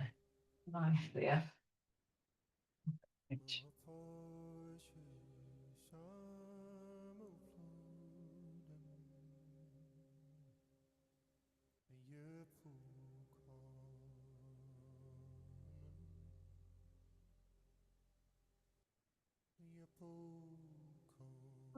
Good.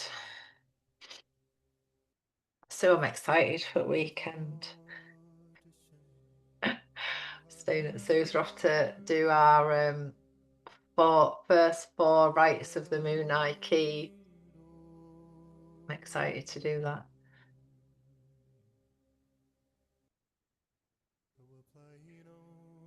All right, good. So we're going to have a session on Smarana and Svastha. We're going to do some journaling and some movement as well. So I'm going to take you through the energy tune-up again, and also I'm going to do that now. Yeah, probably do that. I'm going to do the big 6 lymphatic drainage. Okay. So once we're back in,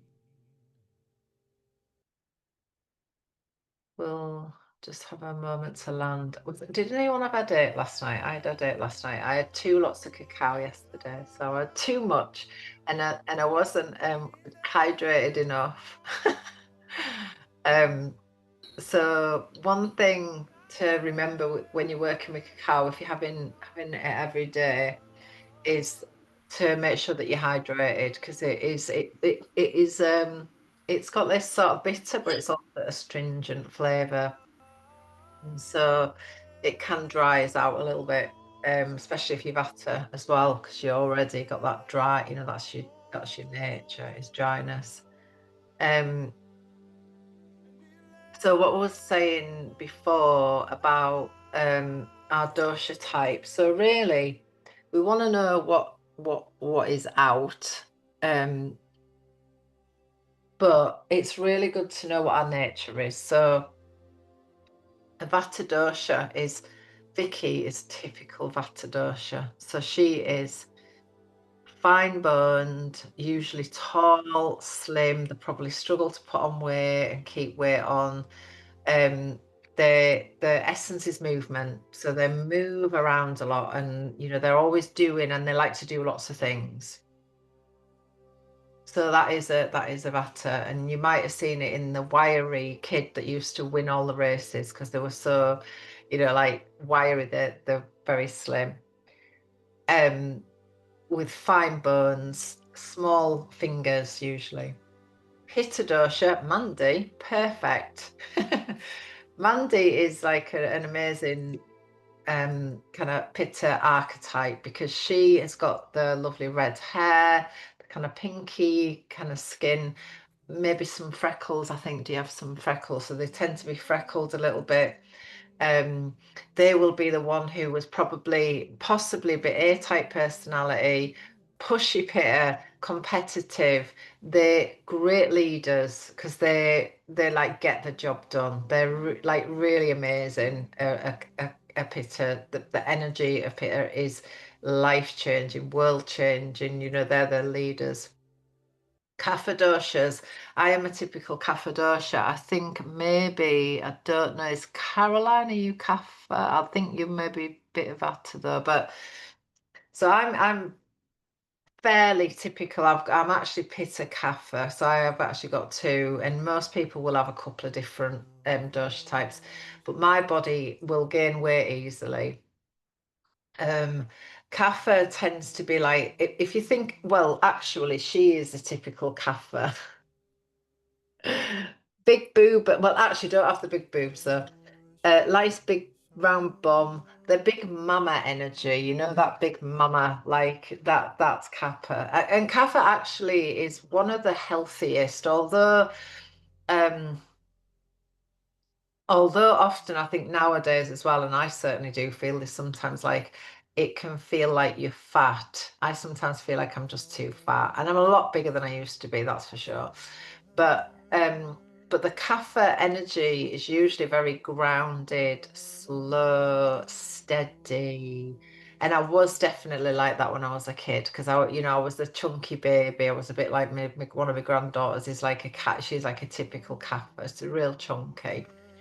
So, however you were when you were little is usually what's called your prakriti. That is how you were born into this world. Your vrikriti is usually the one you do on the dosha form. That's what's gone out.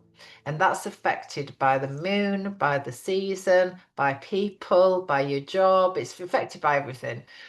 So if you are, so for example, I'm like kapha pitta, so I have the pitta that is the drive, and I love that driver at times. I also know that it can be an absolute pain in the ass and burn me out as well. But I was in a relationship with a vata dosha.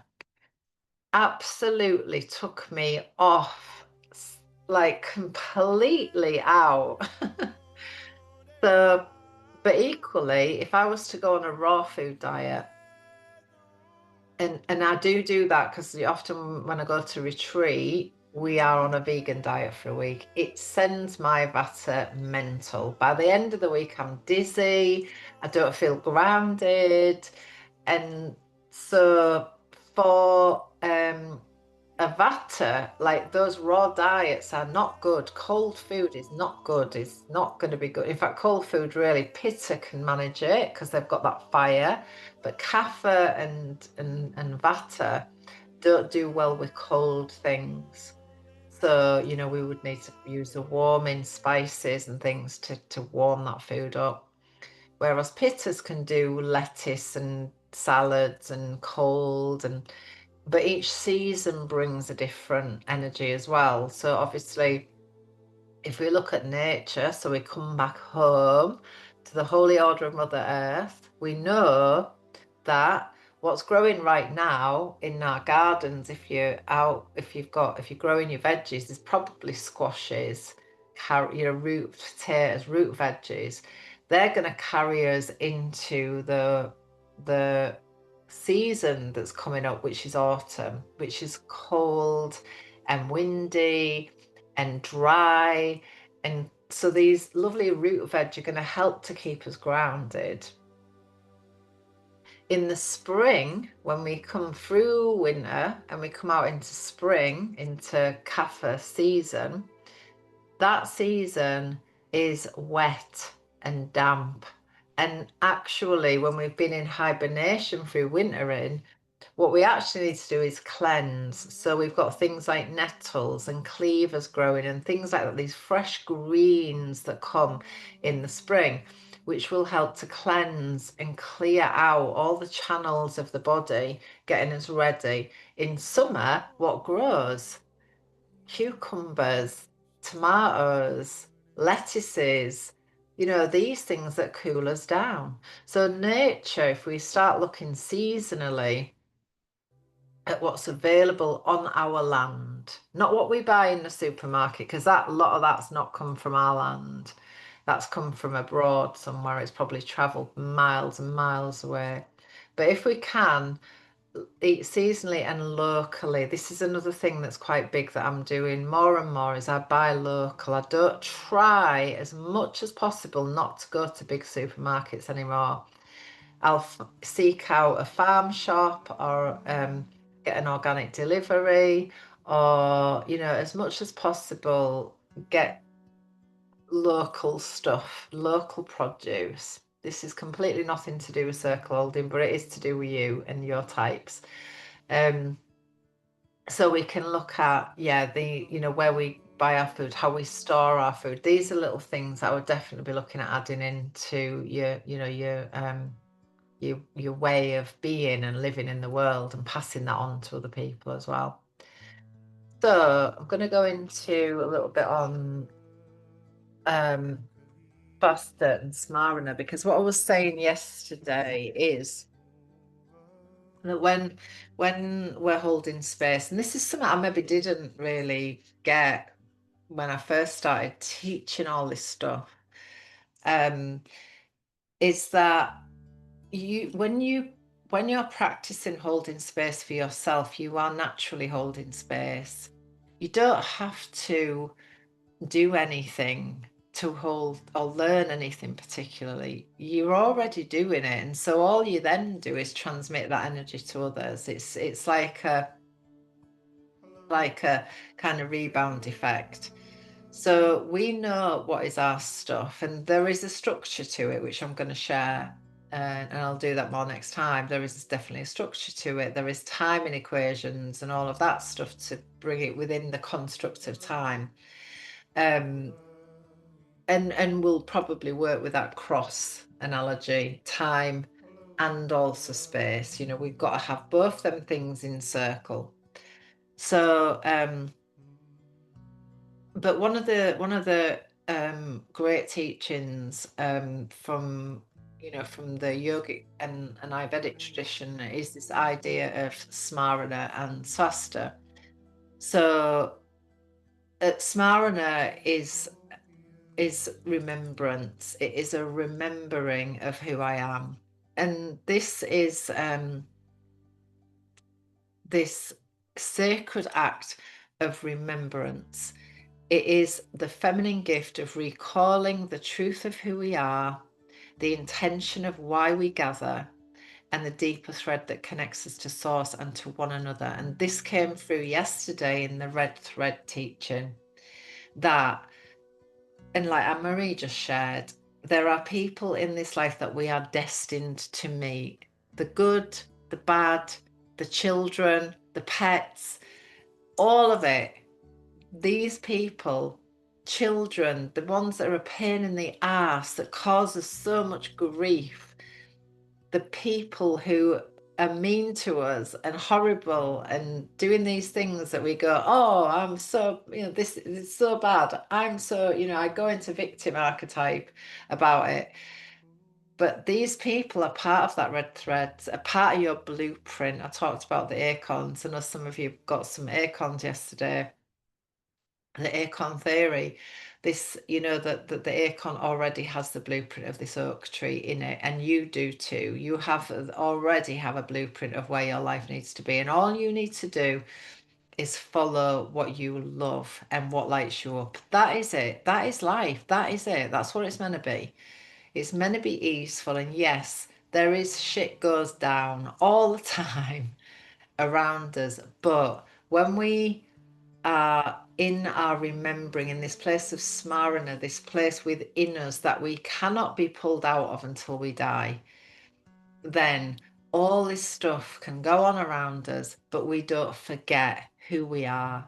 And Smarana is like when we go to sleep, which is like when we forget, we eat takeaways, we forget to get on the mat, we don't do our yoga, we don't do our practices, we forget to have our have our cacao, we maybe get embroiled in muggle existence. That is the forgetting. That is where we forget, and that's where many people are. So many people that come to circle are remembering.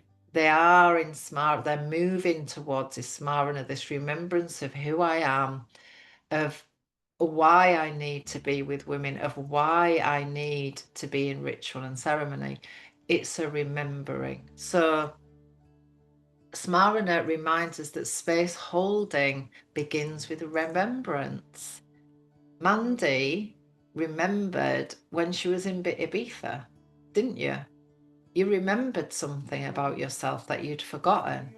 And it wasn't that you needed to learn it, you just forgot it, that's all. Yeah, absolutely agree. And I remember that happening that day when you remembered. And that's beautiful. That is so beautiful, because it is, and Sue, I'm sure, remembered something. And Vicky, I'm sure, remembered something. But these rememberings are something that is so deep within us, in our the depths of who we are. that there's no mistake why you're here, because you remembered something. You remembered, and all you're doing is following that remembering. That's all you're doing now. And so this is Smarana. That's what it is. It's a remembering. So when we look at the Lady Prayer, we remember that we were probably, I know I if you haven't had your Akashic records done, I'd definitely look at that as well. But when I had my Akashic records done, one of the places that I've been in lifetimes, many lifetimes back, was in the Egyptian death chambers. And that is part of who I am. I am fascinated by death. I am fascinated by that process. I always have been from being tiny. I absolutely adore holding space for people to die. I love that. It's one of my, I would say, one of my deepest dharmas. And that will be something I think that I will always come back to, although I'm not doing it at the moment, but it is something that was an honor to do with my mother, and she did it for her mother and her grandmother and us. It is something, I think, in that way, that if you are called to that work, it is a remembering. And when I learned it in my Akashic records, I just cried, because I thought, I know this work. I know it deep inside of me, and I'm sure that you all know it too. So this remembering of who we are in our essence, of the ancient lineages of circle keepers before us. When I talked yesterday about, this knowing that it might not be our mums, it might not be our grandmums, but it might be our great, great, great grandmothers way down the line that we maybe don't know about, that were space holders and circle keepers, and tenders of the plants, and the healers of the people in their community and in their tribe, as well. Because the thing is, and I do believe that eventually we're heading back to this like community-based living, tribal living again eventually. And I believe we need that too. I've said, those of you that know me with the man story, I would say men and women are not meant to live together. I don't think it's the truth. I honestly think that Helen Bonham Carter had it and Tim Burton had it right. They live next door to each other, and it works. And in a tribal culture, men and women would not live in the same hut. Usually they would live separate. The women would tend each other in the red tents when they bleed. And, all of this stuff was part of how the tribe survived. One of the things that is, again, another deep root that we have is that when we're little, our family is our tribe. The family that we're brought up in is our tribe. And so if we at any point in our little time felt unsafe within our tribe, then we will mold ourselves to become safe. So we will become something different than who we actually are to feel safe in our tribe, because on a deep, deep level that we cannot see and we do not know, but it is a primal level, our survival depends on being held in our tribe. So when we are little, we are more in touch with our tribal instincts, I think, than ever we are when we're older. We know tribe, we know what it means to have friendships and people, then elders holding us, we know that. And so often what happens is we become something different to be held in our tribe.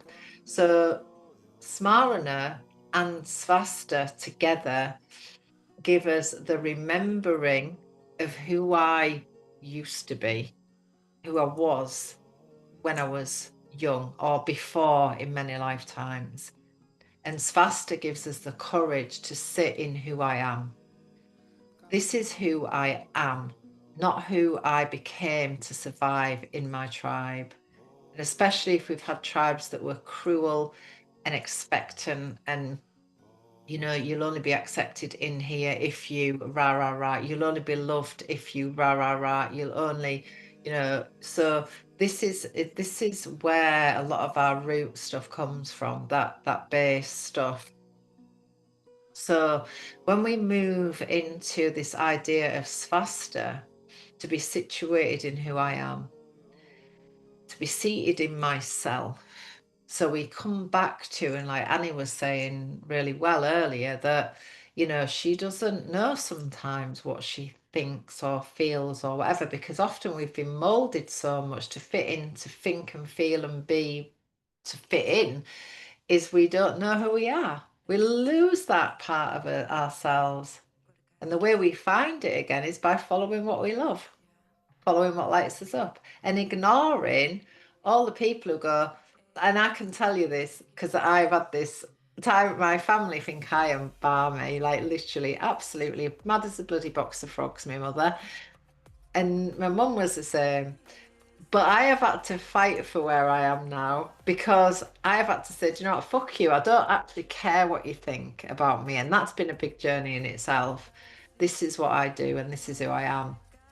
And I can honor that and really claim it and own it and embody it in every cell of my being.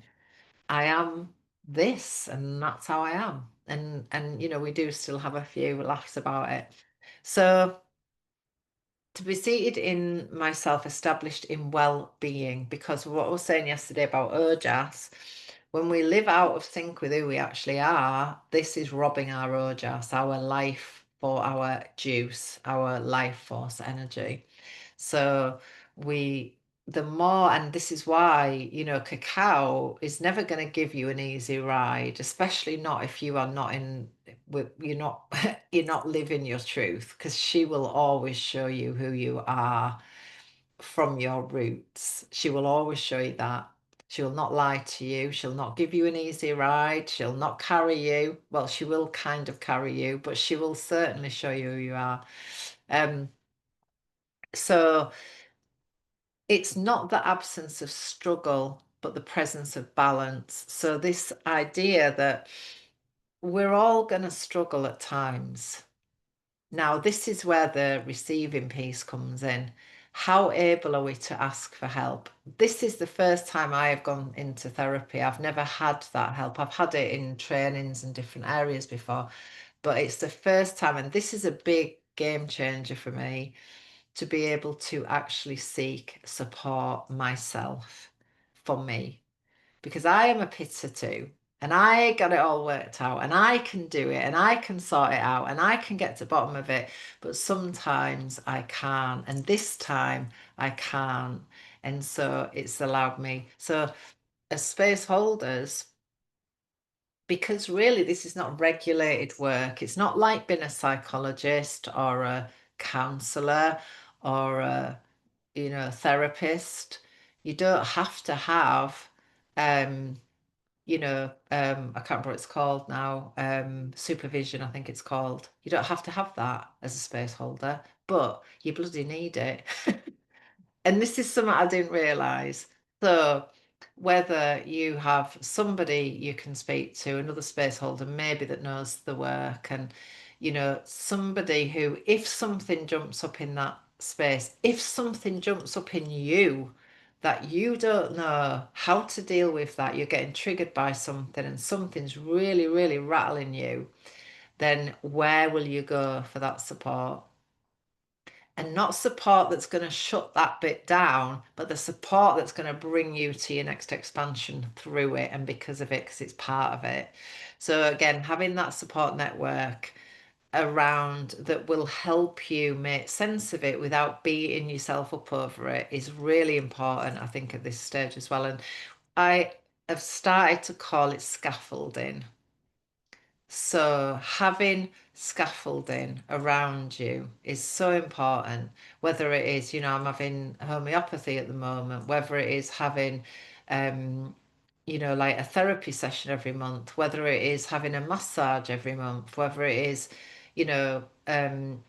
I don't know, I don't know, whatever it is for you, whatever, reflexology, whatever it is, hypnotherapy, whatever it is. So making sure that you are looking after, you're tending to your inner garden, because stuff's always going to come up. You're never going to be clear of it. It'll never be. It'll never be. There's always going to be stuff coming up. People in circle are going to bring up your stuff more than anything. Well, not quite as much as your family, but you know, not far off. So we've got to be able to know ourselves. So to hold space, we must dwell in our own ground of being. So nourished, steady, and aligned. So again, this idea of alignment, we're aligned in this moment, but that's always going to change. But to hold good space, we need to be grounded in who we are. We need to be able to put our root down safely and feel safe within our body, within ourselves, to be able to do that. So this is a quote, something: I am held so I may hold.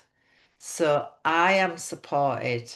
I have scaffolding, so I can do that work for other people. It's important that we do that. So having somebody who will help you make sense of, and energy moves in 90 seconds. So it doesn't always take a long time to move that energy on, but it will be like digging out a root. You know, we can, and obviously if it's a deeper root, then we're going to definitely need a bit of scaffolding with that, which is where I'm, you know, personally at the moment. So Smarana reminds us that space holding begins with remembrance of why we're here. This is big, and because this work is not easy. I know people jump on the bandwagon all the time and think, oh, that's going to be so easy. I can make loads of money doing that. It is not easy work. It will teach you who you are more than anything else in the world. It will, because you're dealing with so much stuff that comes up in that circle, and you cannot afford to be triggered by it. You can't afford to be. So we need to know what our why is. Why is it we want to do this thing? We know that women are suffering. We know that. But what is our why? And again, my why has been some has had a root in my mum's suffering. That's been a lot of my root of my why. But and everyone's is going to be different. So why we serve, and of who we are in our essence, what is our nature, of the ancient lineage of circle keepers before us. So we know that my mum was a hairdresser, so my mum was a space holder. If you're a hairdresser, you're a space holder. If you're a therapist, you're a space holder. If you're a yoga teacher, you're a space holder. That's what you do. That's what you do. Women are space holders naturally, I think. So Svastha reminds us that only from a grounded seat of inner wellness can we offer steadiness to others. And again, we come back to these words: steadiness, ease, flow. These are words of the feminine. And we do not pour from depletion, we radiate from wholeness. So, this is a big piece for space holders. I am a recovering burnout queen, as I will always say to everybody. And I still fall down the hole of burnout, because my little pitta has a little party, my little pitta party. And I get excited about everything, and I want to do everything, and then my energy goes, oh no, you need to rest, you've got work to do. So yeah, just been aware of that. So I'm going to take you through a couple of journal prompts, and then we're going to do some movement, and then I'm going to take you through a meditation again, because what I like to do is this embodiment piece. So I like to embody the teaching, and then this afternoon we're going to have a lovely Ojas glow down to finish you off. All right, so reflection prompts. What am I remembering as I step into the path of holding sacred space? Now, you might have been doing this for ages, but we are in a new day, a new time, a big full moon, new energy. We're in this big blood full moon tonight, which is in Pisces, which is really, really flowy spiritual energy. So if today was a new day, this weekend is a new weekend. Forget, like my daily practice is I know nothing. I know nothing because everything's new and everything's changing and everything's different. So if we know nothing from this point, with everything that we do know, but holding that, what am I remembering as I step into the path of holding sacred space?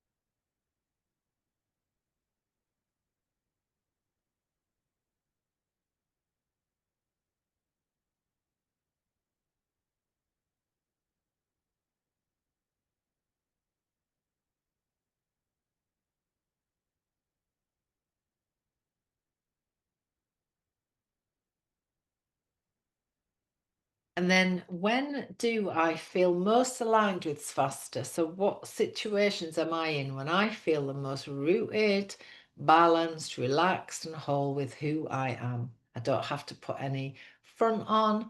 I don't have to be anything different to who I am. I can just be feral. Feral is my nature. So who am I with? Where am I when I'm in my Svastha?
And then we talked a little bit, Mandy said about boundaries. So what boundaries, rituals or practices support me in returning to this seat of wellness? So what do I need for myself? And it might be, yeah, downward facing phone. Ignoring, like not picking up the phone before you go into your practices.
How are we doing?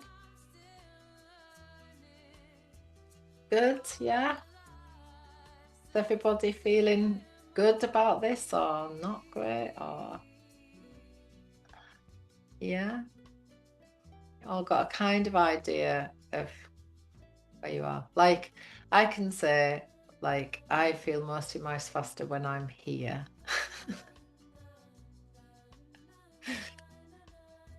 When I'm doing my work, this is me in my Svastha, 100%. This is where I feel the most aligned with who I am. Yeah, definitely. Is anyone else feeling that? Anne-Marie is, yeah, Vicky, yeah. Annie, yeah. Caroline, I'm guessing, yeah. And you're working?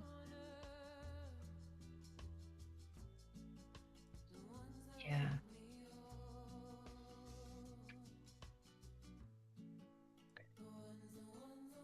All right, good. So, we all good?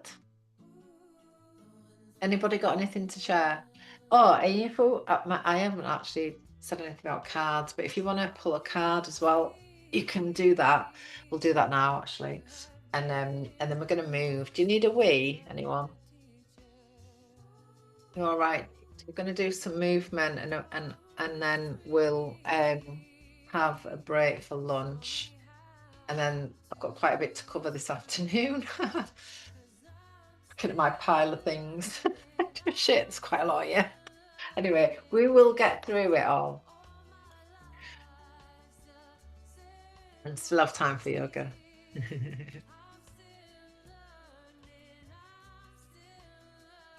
I've just bought Rebecca Campbell's deck, Ancient Stones, but I've just noticed she's got actually another deck coming out soon as well, which looks really nice.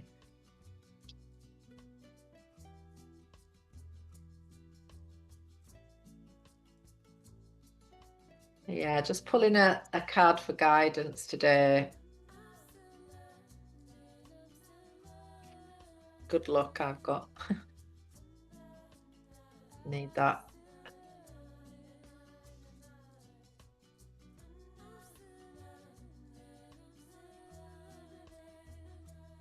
I love the images on these cards. Okay.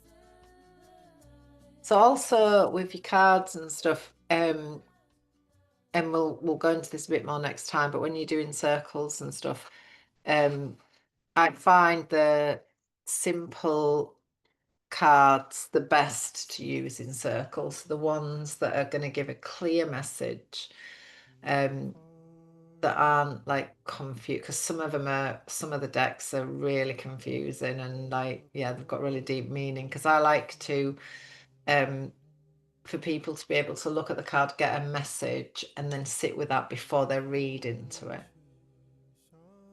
So I like to work with decks like, I like Rebecca Campbell's decks. I like Wendy Andrews' decks are nice as well. There are some quite nice messages in there.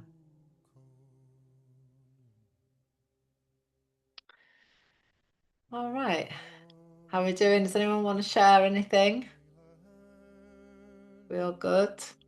Caroline had some nice cards already.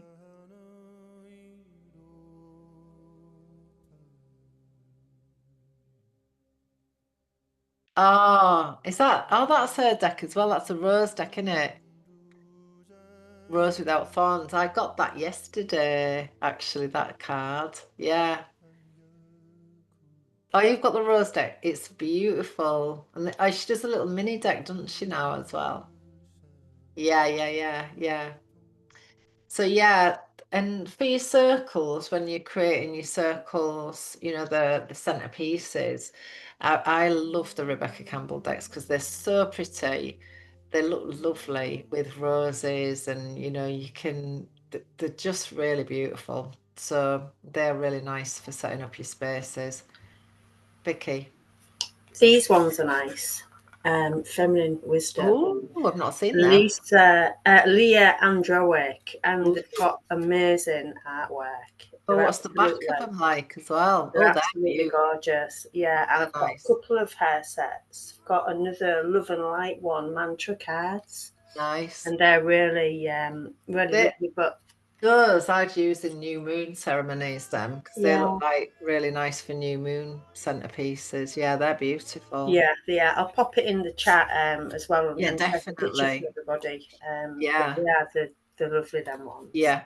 I'm just going to have a sort out of my cards actually, because I've got some that I just don't use anymore, and you will change and grow with your card decks as well. Yeah, I've got the Rebecca Campbell ones, the Love and Light, I think they are, and a card that always comes up for me is "You've done this before," and it always comes up. Interesting. And I wrote that down before Yeah. you mentioned it, Yeah.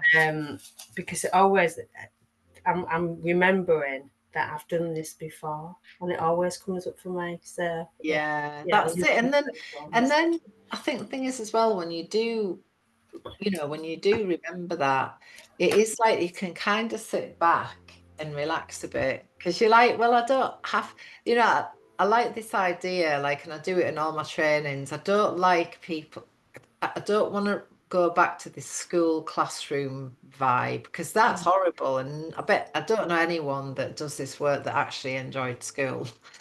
I hated it from the day I started to the day I finished. I hated every minute of it. In fact, I got kicked out at the end, and I hated school. And so the trainings are really, and these spaces are more about unlearning that shit, because we learn. I remember doing a training with a Nigerian teacher, and she said, "Put your books down and put your pens down. Just soak it in. Just soak it in." And we could only learn through oral teaching, and that I find is the best way to learn, because you do drop the stuff that you need, that your soul needs. It's a different way of learning, and it's so not it's the feminine way. It's the feminine way. Story, myth, that's how we embody, it's how we learn. So we're going to move our bodies now, and I'm going to show you something that is called the Big Six. Now, I think I've got it on a ritual piece, which I can share you. I'll send you it. And this is great for the lymphatic system. So it supports the lymph of the body, which is the Rasa, which we're going to learn a bit about after dinner. The Rasa flow. So Rasa, in fact, I'll tell you a little bit about it now, and then we'll get that done, and then that's done. So Rasa in Ayurveda is the juice. It's actually on the tissue level, it's actually the lymphatic system. And the lymph fluid, which is the first fluid in through all of the tissue systems, is it's like how juicy our life is. It's how juicy we are, juicy tissues. How juiced up are we about life, about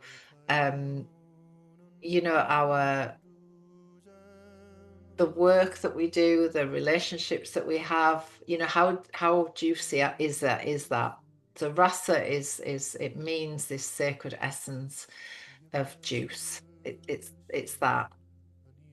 So it's like this idea that it's like the waters of life. So it's how we flow, how we're able to flow with the tides of life. She is like a love of music. It's said that Rasa is like the first mother's milk. It's that sweetness of like vanilla. It's that sort of essence, so you might want to put some vanilla also in your cacao. That is a beautiful essence to put in there as well, because it has this essence of this sweetness of life. So it is also known as sap or taste or nectar. So it has this lovely idea of it is the foundation of your nourishment. It's the foundation, it's where everything starts. And that's why, we want to be taken in from the tantric tradition, is through all of the senses, through the eyes, through the ears, through the taste, through the touch. Everything is involved in this building rasa. So our food wants to be unctuous and especially this time of year, juicy and, you know, like beautiful. If you think about beautiful, like one of my favoriteest meals is like my bloody brain's dried up, obviously need some more rasa. A risotto with, you know, like the most gorgeous pine nuts and cheesy and, you know, like creamy. That is like a rasa food. That for me is like rasa. Or the most beautiful chicken soup broth, you know, like really nourishing on all them levels. So that and again, you know, what is your rasa? What is that? You know, what is that for you? What juices you up? What gives you that feeling of deep nourishment? And that will often come back to the grandmother wisdom. What were you fed when you were a kid that made you feel so held and warm and nurtured? You know, and then it might not be at home. It might have been with a grandmother, it might have been with a friend's mum that used to take gorgeous food or whatever, but how that is. So she is also the ocean within the emotional energy, because water is always going to be connected to emotion. Our connection to the moon builds rasa. Moon is associated with the tides, with the ocean, you know, all this energy is all very rasa building, which is why when we were on the deck in Ibiza, you know, and we could see the water reflecting the sun. I mean, that is just rasa. It's just rasa building. That is that lovely energy. So when a woman is full of rasa, she is juicy, emotionally fluid. So she's not holding and burying stuff down and in. She's bringing it up and sharing it and, you know, taking that scaffolding where she needs it. This allows her to be intuitive because nothing's blocking the flow. And responsive. Again, she can respond from heart rather than from rah, rah, rah. You know, this is an intelligent way of using our energy wisely. So rasa depletion is dryness, overwhelm, anxiety, disconnect from the body and from pleasure. And, you know, pleasure is a word that is so associated with sex, but it is so much more than that. Pleasure is about everything can give us pleasure. You know, just looking at a flower can give us that rasa, that pleasure. So it's like, again, when we come back to this, how are we with receiving? You know, it's going to come back to that all the time. How do we receive pleasure? Through our eyes, through our ears, the music that we listen to, the food that we eat, the smells that we have in our atmosphere. You know, you might like incense or, you know, beautiful oils or diffusers, or, you know, how do you nourish your rasa? How do you nourish your senses? All of them. So we want to be looking at, you know, touch, and, you know, we'll work with that a little bit through the self massage that we're going to bring in. This is going to be part of our practice. So we're going to be using our hands to build our own rasa through massage, you know, massaging our bodies through this next bit. And then Ojas, the sacred glow of the feminine soul, the shimmer. This shimmer, she who sources her light from within. If we're dried up inside, we're not taking anything in that is juicing us up, then we're going to be dry and we're not going to have the ojas, the shimmer. We're not going to have that for ourselves. So let's open ourselves up to receiving more of life in everything, in nature, in a flower, in our cacao, in our what we drink, what we feed ourselves, what energy we're taking in. If we're, you know, having tonight is full moon, and I would certainly make this a ritual, that you make yourself some beautiful food and you have a goddess bath with crystals in it and petals and oils, and do the stuff tonight. This is full moon. This is goddess energy. This is the night. So after the body processes Rasa through all of the 7 tissues, it produces Ojas, the elixir, the inner Amrita, the nectar of immortality. So this beautiful energy that gives us the really amazing immunity. So we know that one of the ways that we know our Ojas is low is we're picking up germs all the time. We're picking up stuff all the time.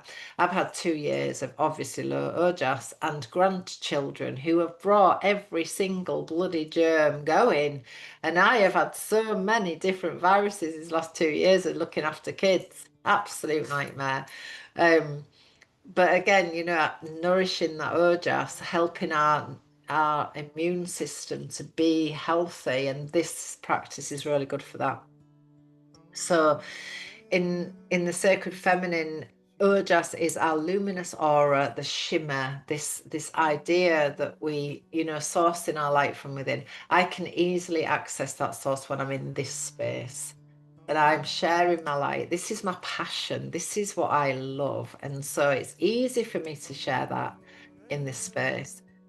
It gives a magnetic presence, and the thing also with that is on an energy level, you know, we know that the heart is a magnetic, and so if we want to magnetize all of those people to us on all of the experiences and all of the stuff we want in our lives, and we want a magnetic presence, so we want to be able to call all that energy in and down for ourselves.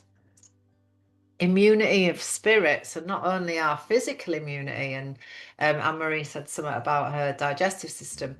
So again, this idea of the fire within sits in the belly, you know, belly of wisdom. It sits in the belly. Your belly will not lie to you, as mine did not lie to me at the time I said yes to somebody I knew I should have said no to.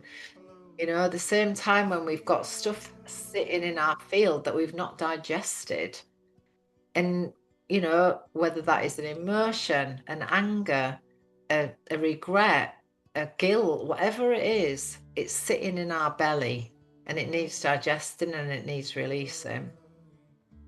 And that gets released through, you know, how we let go of stuff, whatever it is. Can often find that if you've done some energy work on pulling out a dirty root, you'll have a stinky poo. Always the way. And it's energy, your body releasing stuff that's no longer required here. So the thing with Ojas is it gives you the capacity to hold without depletion. So when we build our Ojas, which is done through rest, a really, really, really rest, like really deep rest, honoring the moon, taking the new moon cocoon, not working them days, daily massage and self-tending. You know, what do I need today in this moment? What does my body need? What does she want to eat? Not what she thinks she should do, but what does she really need? When we drop down and in and soften, I need rest today. I just need to get in the duvet and watch a really good film with my fella, or whatever it is, have some great sex, or whatever it is that nourishes the Rasa and the Ojas. Again, sitting in stillness, getting still, sit and stay. Sit and stay. This is one of the best ways to build Ojas. Rasa is movement, but Ojas is stillness, stopping, building that well from inside. Ghee, oiliness, love slowly, speak truth. You know, all of this stuff is going to build Ojas. So having ghee is one of the, if you don't eat ghee and you maybe vegan or you don't eat this, but ghee is one of the best things you can add into cacao or into like turmeric golden milk or whatever. I'll actually also share an Ojas building recipe, which is like dates and almond butter are the ultimate Ojas building gorgeousness. So big medjool dates stuffed with almond butter. Oh my God, absolutely divine. So protecting our energy, boundary with love, you know, again, setting those sacred boundaries around your ojas, your nectar.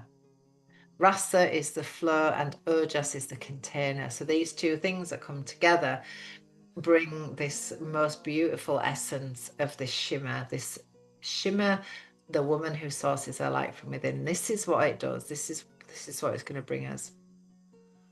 So there's loads of stuff here which I'll share in the group, and restorative yoga, yin yoga, we're going to do some today. Again, positive, loving environment. So if we're going into those spaces where, you know, things are aggravated, these are things that are going to just sap our ojas, sap our rasa, you know, deplete us. We know if you've been in spaces where people have been, what are our recent word in yoga training, dickheads. Dealing with dickheads is always a nightmare. It is an absolute depleter. It's horrible. So it's the spiritual Yorkshire vibes. They're all dickheads. It's funny. I'm just laughing about that. But we've got to have a bit of fun sometimes, especially when we're holding space. And holding life within us, you know. So we're going to move, and then I'm going to take you through a Smarana and Svastha meditation, and then we're going to have lunch. And then this afternoon, we don't now need to go through, we can just go straight into daily day tones and moon energy and your practices for the next month, your homework, which is easy. You've just got to look after yourself, sit with cacao and watch chocolate. This is school. This is feminine form school. All right, good. So do you need a quick pee? Has anyone? We're going to move our body. So if you need a quick pee, we'll go do that now. Just find a space in your room where you can move a little bit.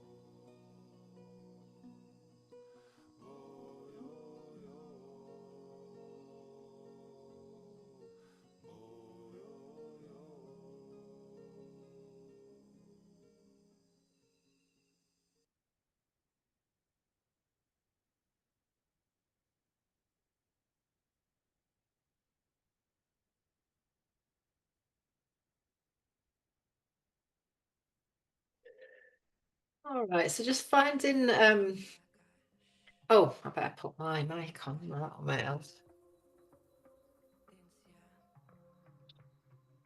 So yeah, just finding somewhere that you can move. All right, can you hear me all right? Is that okay, that sound, yeah? Great. What if I turn music up? Can you hear it then? Can you hear me still with that on there like that now? Yeah. Can you hear music all right? Yeah, cool. All right, so we're going to go into the same practice as we did yesterday, the energy tune-up, which is very lovely. It's a very lovely practice once you get into it and start doing it on a daily basis. Now I'm going to take you through, actually, just let me come back up here, because I'm going to take you through the big six, because this is great to get your energy moving. Actually, I'll just take that off while I do this. So lymphatic drainage. So we're going to come into the first bit, which you're going to get your thumb and index fingers, and we're going to bring them from the center of the chin up the jaw and then down the neck. So just to the back of the ear. We're going to do it 10 times. All right, so up the chin, down the neck, down towards the collarbone. So you're going to go 10 times. This is going to be your daily practice going forward. You'll have to get up at 4 a.m. That's why they used to get up at 4 a.m, you know, because they had all these practices to do before they went to work. They're going to do that about 10 times. And then we're going to come to the collarbones. You're going to use 2 fingers, these 2 fingers, and we're just going to rub across, above and below, across the collarbones. Again, about 10 times.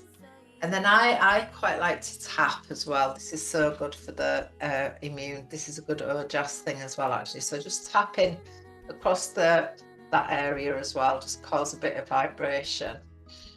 And then we're going to go to the other side, just again, just up and down the collarbone, about 10 times or so. And I've got a print out for this as well. So, and then again, just tap it out.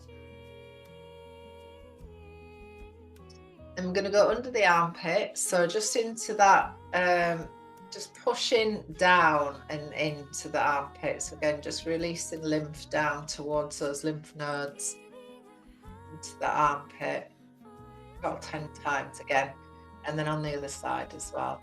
And it's such a great embodying practice as this. Again, for vatters, you need this because it helps embodiment. Very good. Then we're going to go into the belly. So we're going to go across, down, across and down. So just across to the hip.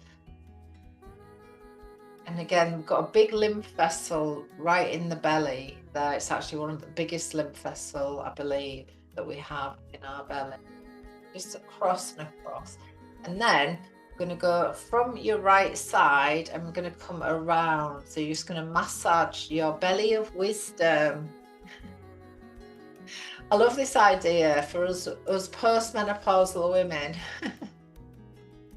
that we got these big bellies of wisdom. I love that. All right, now I'm going to add this in. This isn't part of the big 6 because that would make it a big 7, but I'm going to add it in anyway because it's really good. So we're going to tap the kidneys at the back. In Chinese medicine, they recommend you tap the kidneys 100 times a day. Again, this will loosen up any fear that might be sitting there. So great to do. And then we're going to go into the groin. So at the crease here, we're going to come down again and down. So down and down, right into the groin area there.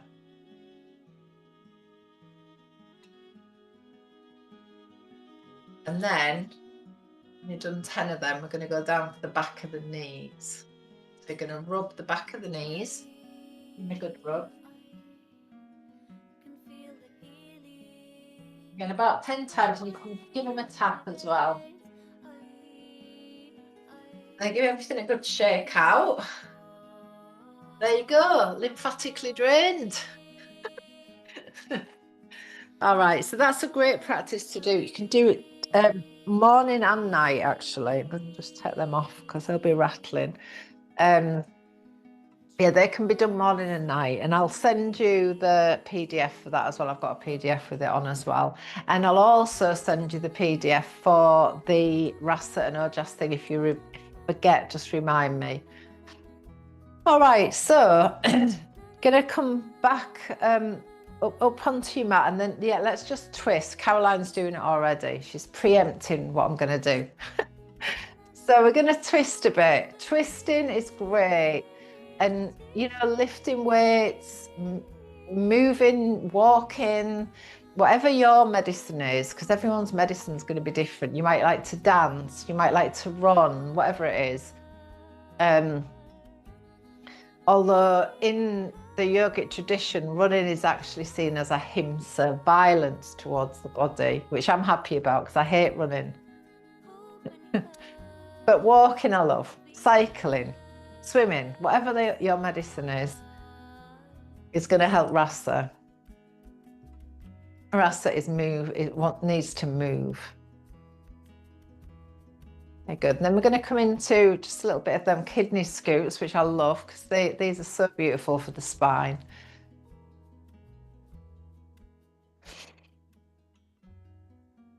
Great. And then we're going to come back to stillness and we're going to step the feet into about hip width apart. I'm going to soften our knees. Can you all hear me all right?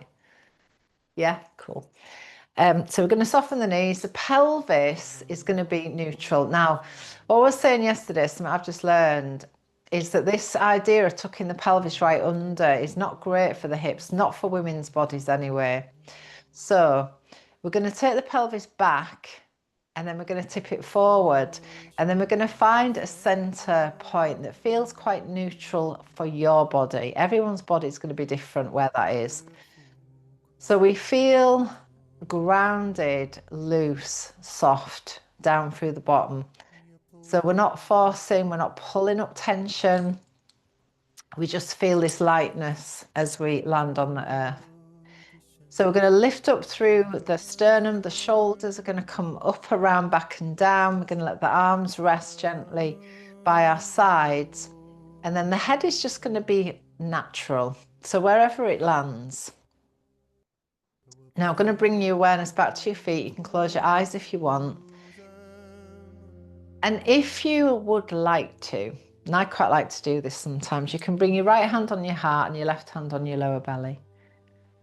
And sometimes this can just feel really beautiful for the nervous system. It just calms everything down. It again brings us home, back to this place of center. And then connecting to your breath, we're going to move into this rooting in, this earth spiral. So just rocking gently back and forward. And then we're going to rock gently side to side, just before we start our circle. And then we're going to just start to gently circle around our feet. So again, imagining your roots, your beautiful roots, spiraling down into the earth.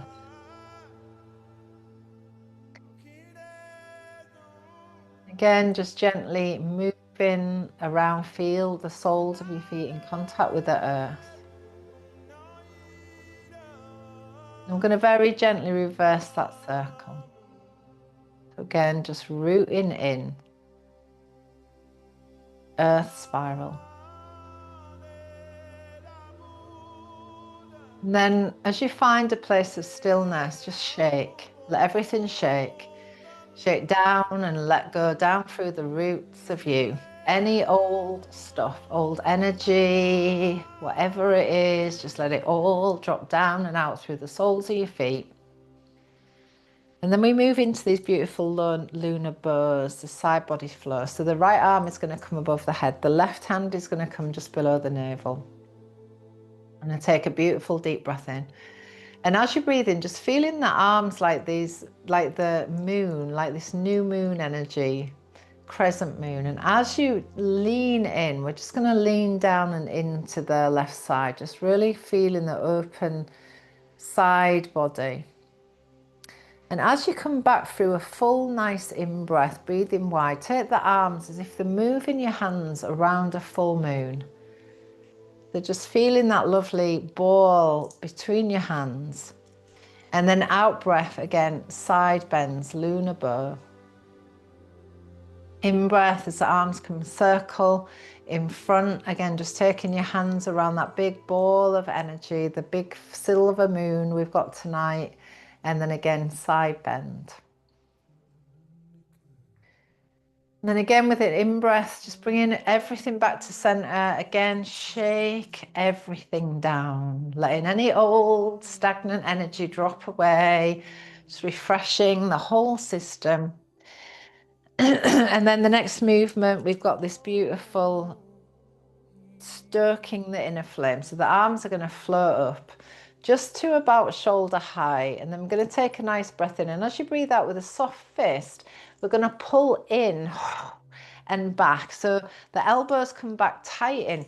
We're claiming and calling energy back in. And again, just really igniting this inner flame. A fire in the belly, in breath and out breath. Now, if you feel like your fire's gone out a bit, you might want to do that for a bit longer. And sometimes we keep doing it for a long time in our training. So this ha energy, it's powerful, it's masculine, it's this fire. And then shake it all out, shake it all down, release it, let the belly wobble and release.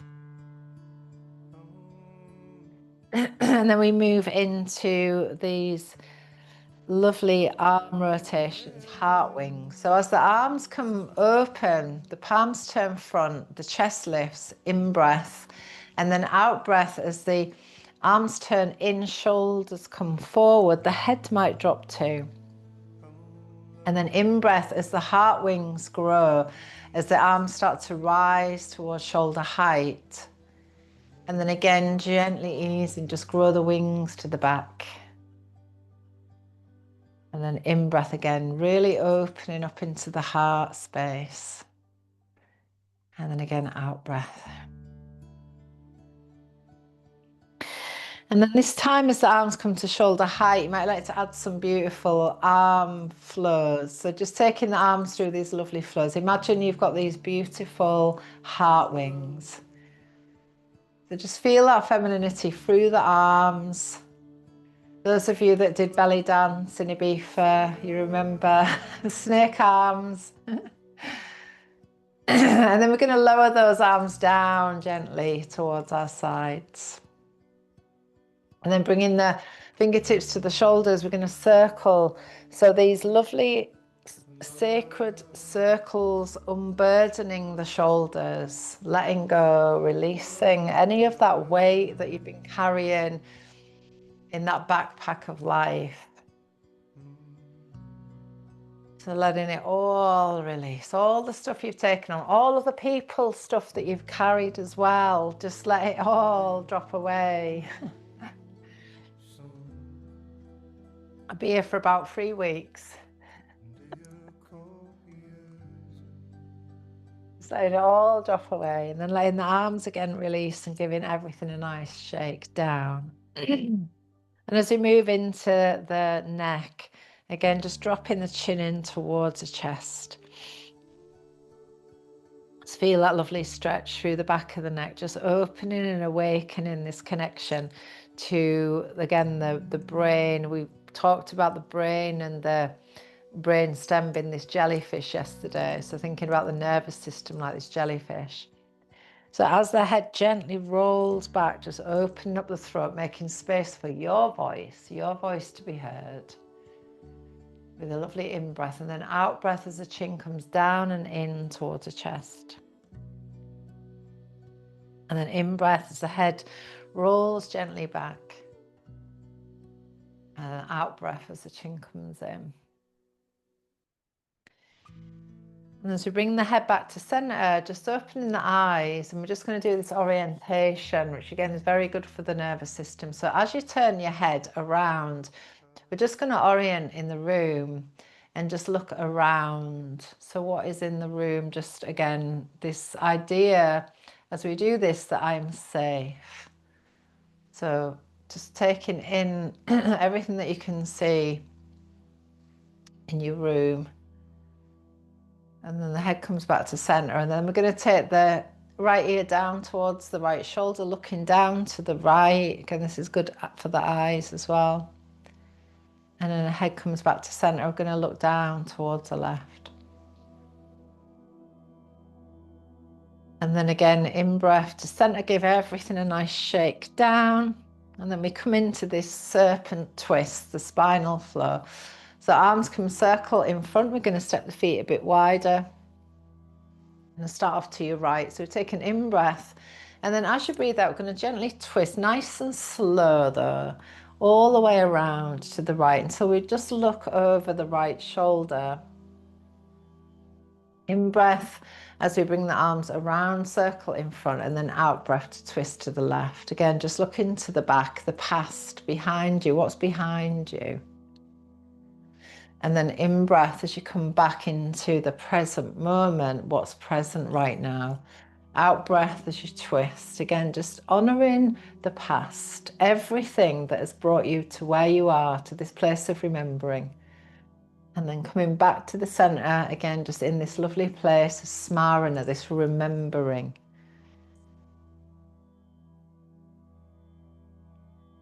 And then coming back into centre again.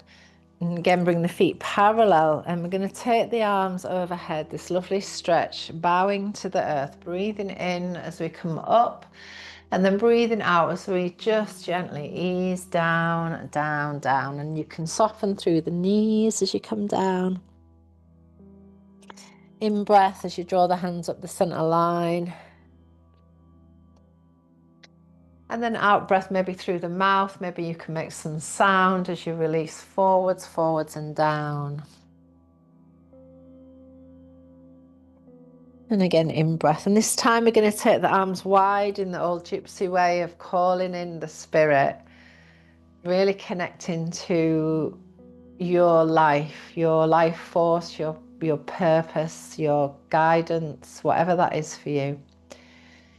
Imagine it like that beautiful light, the shimmer that comes from the sun. And then we're going to draw that light down over the crown of the head, down through the center of the forehead, third eye, down through the throat, the heart, solar plexus, the gathering place of the sun, down through the lower belly, down all the way. Turn the palms to the earth. And again, just taking a moment to breathe wide. Take up your space. You deserve every space that you take. And affirming to yourself, just to close this practice, I am balanced, I'm energized, I am rooted in love, and I am lit from within. All is well in my world.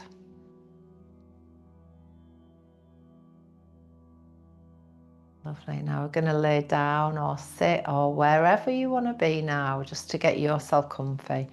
So if you want to lay on your belly, you can do that. If you want to lay on your back, you can do that. If you want to be on the sofa, on the floor, your legs up the wall, whatever you want to do. So just get yourself nice and steady. Again, just allowing that energy to really shift and move through you.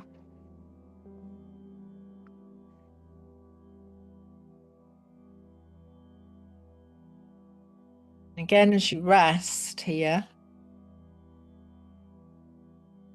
you might want to have your hands resting on your body somewhere, so you can do hand on heart, hand on belly, or both hands on the lower belly, just connecting it into the belly of wisdom there. Just letting your body soften into whatever is supporting you, your earth, whatever that is for you. Taking a slow breath through the nose and release it gently through the mouth. If you want to make some sound, you can do that. Just feel the rhythm of your breath moving between in this expansion, weaving a thread of life, and then releasing out. Again, just really feeling this energy of the universe, the expansion and the integration of the breath. Gently, maybe whispering into yourself, I arrive, I am here, I remember. I arrive, I am here, I remember. This is Smarana, this is sacred remembrance. Remembering why you came. Remembering the path that brought you here. Remembering the ancient lineage of women and wisdom keepers who have sat in circle, who have held space, who have prayed for you to take your place now. breathe this remembrance in. Let it awaken something deep within your chest. Let it expand like a quiet flame of devotion. And now, as we root into Svastha, the seat of wellness, the seat of well-being, the seat of who I am, feel yourself anchored into the ground. Your breath steady, nourishing, and balanced.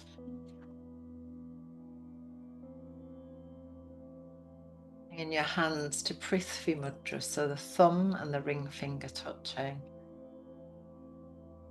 Gesture of earth, of grounding, of stability.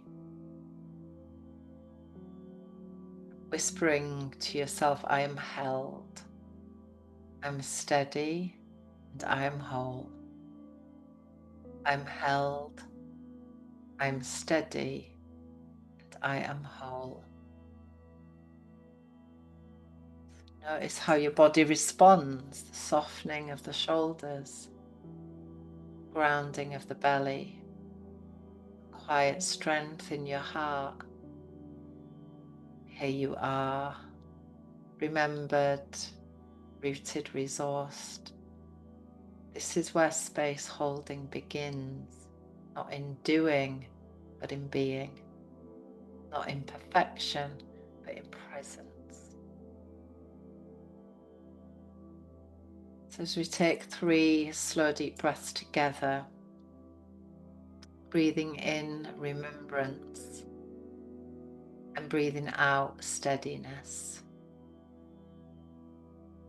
Breathing in remembrance and breathing out steadiness. Breathing in remembrance and breathing out steadiness.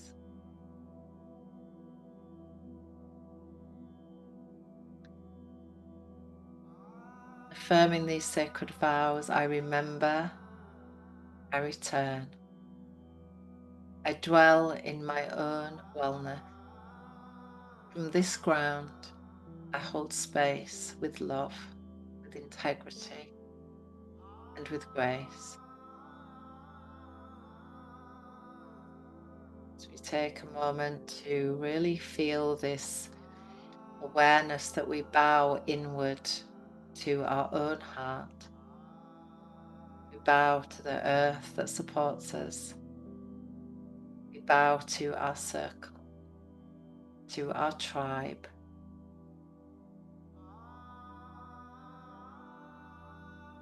Just feeling into the breath widening, expanding, breathing you. Feel that nourishment through every cell of your being.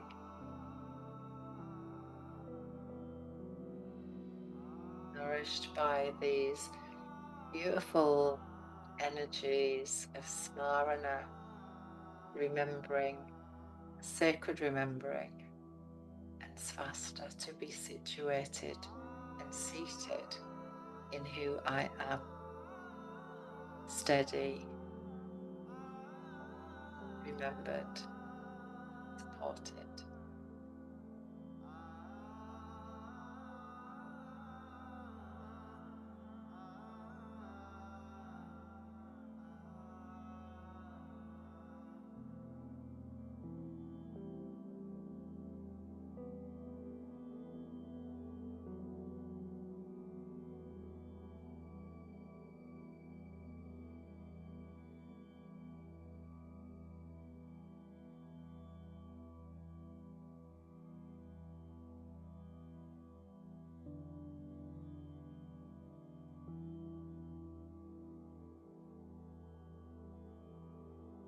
As you begin to bring a little awareness back to your body,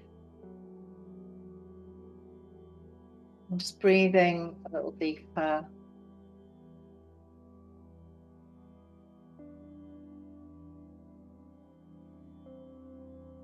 And just really gently bringing a little movement back wherever it feels good.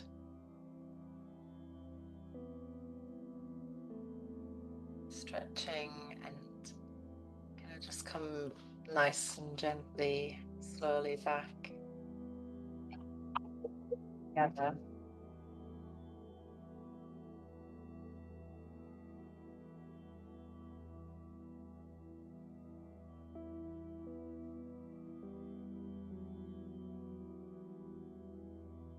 How's everyone doing? Ready for dinner?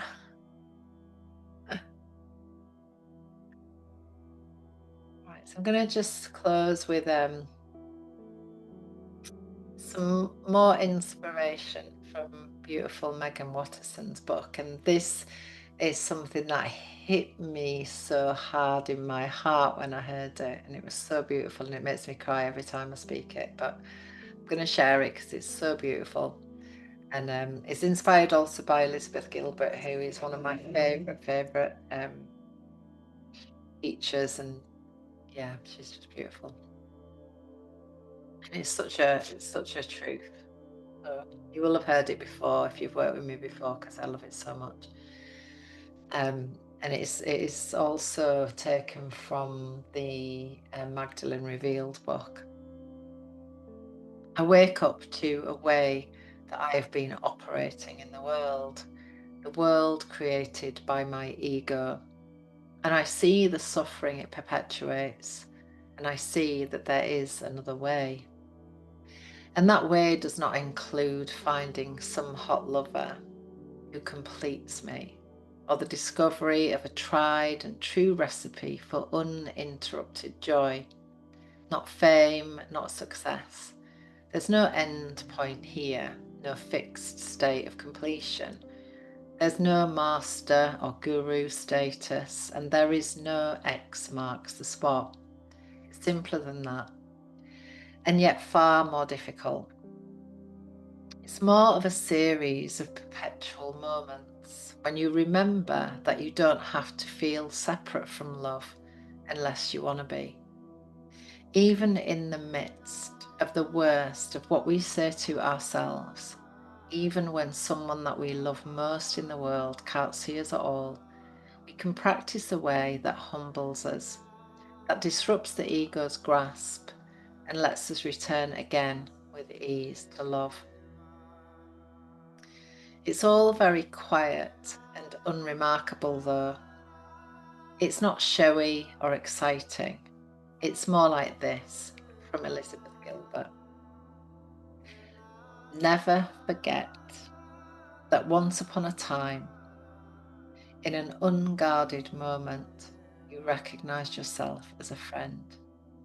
And in that moment of recognition, this is when we save ourselves from the self that was never real to begin with. This is when we see with the eyes of the heart. And I'm going to repeat that because it makes me cry every time, and it is such a deep teaching in these words. Never forget that once upon a time, in an unguarded moment, you recognized yourself as a friend. And in that moment of recognition, this is when we save ourselves from the self that was never real to begin with. This is when we see with the eyes of the heart.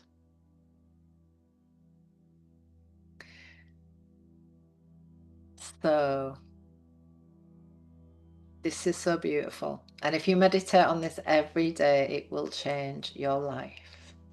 It will change your life.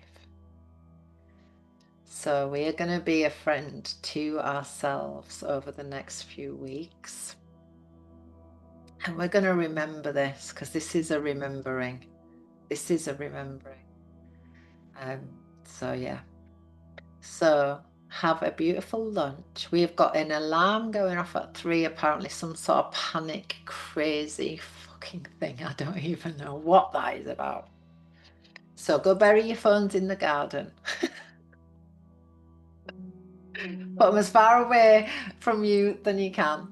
And let's have a look. Let's get back here. Well, we'll just get back here just at 3. So just when that alarm is kind of done, just after that alarm at 3, just after 3, when that's all finished, and we're going to go into the moon and daily rhythms and Brahma Muhurta, the goddess hour, and we're going to go into daily tone, self-massage, and your Ojas glow down.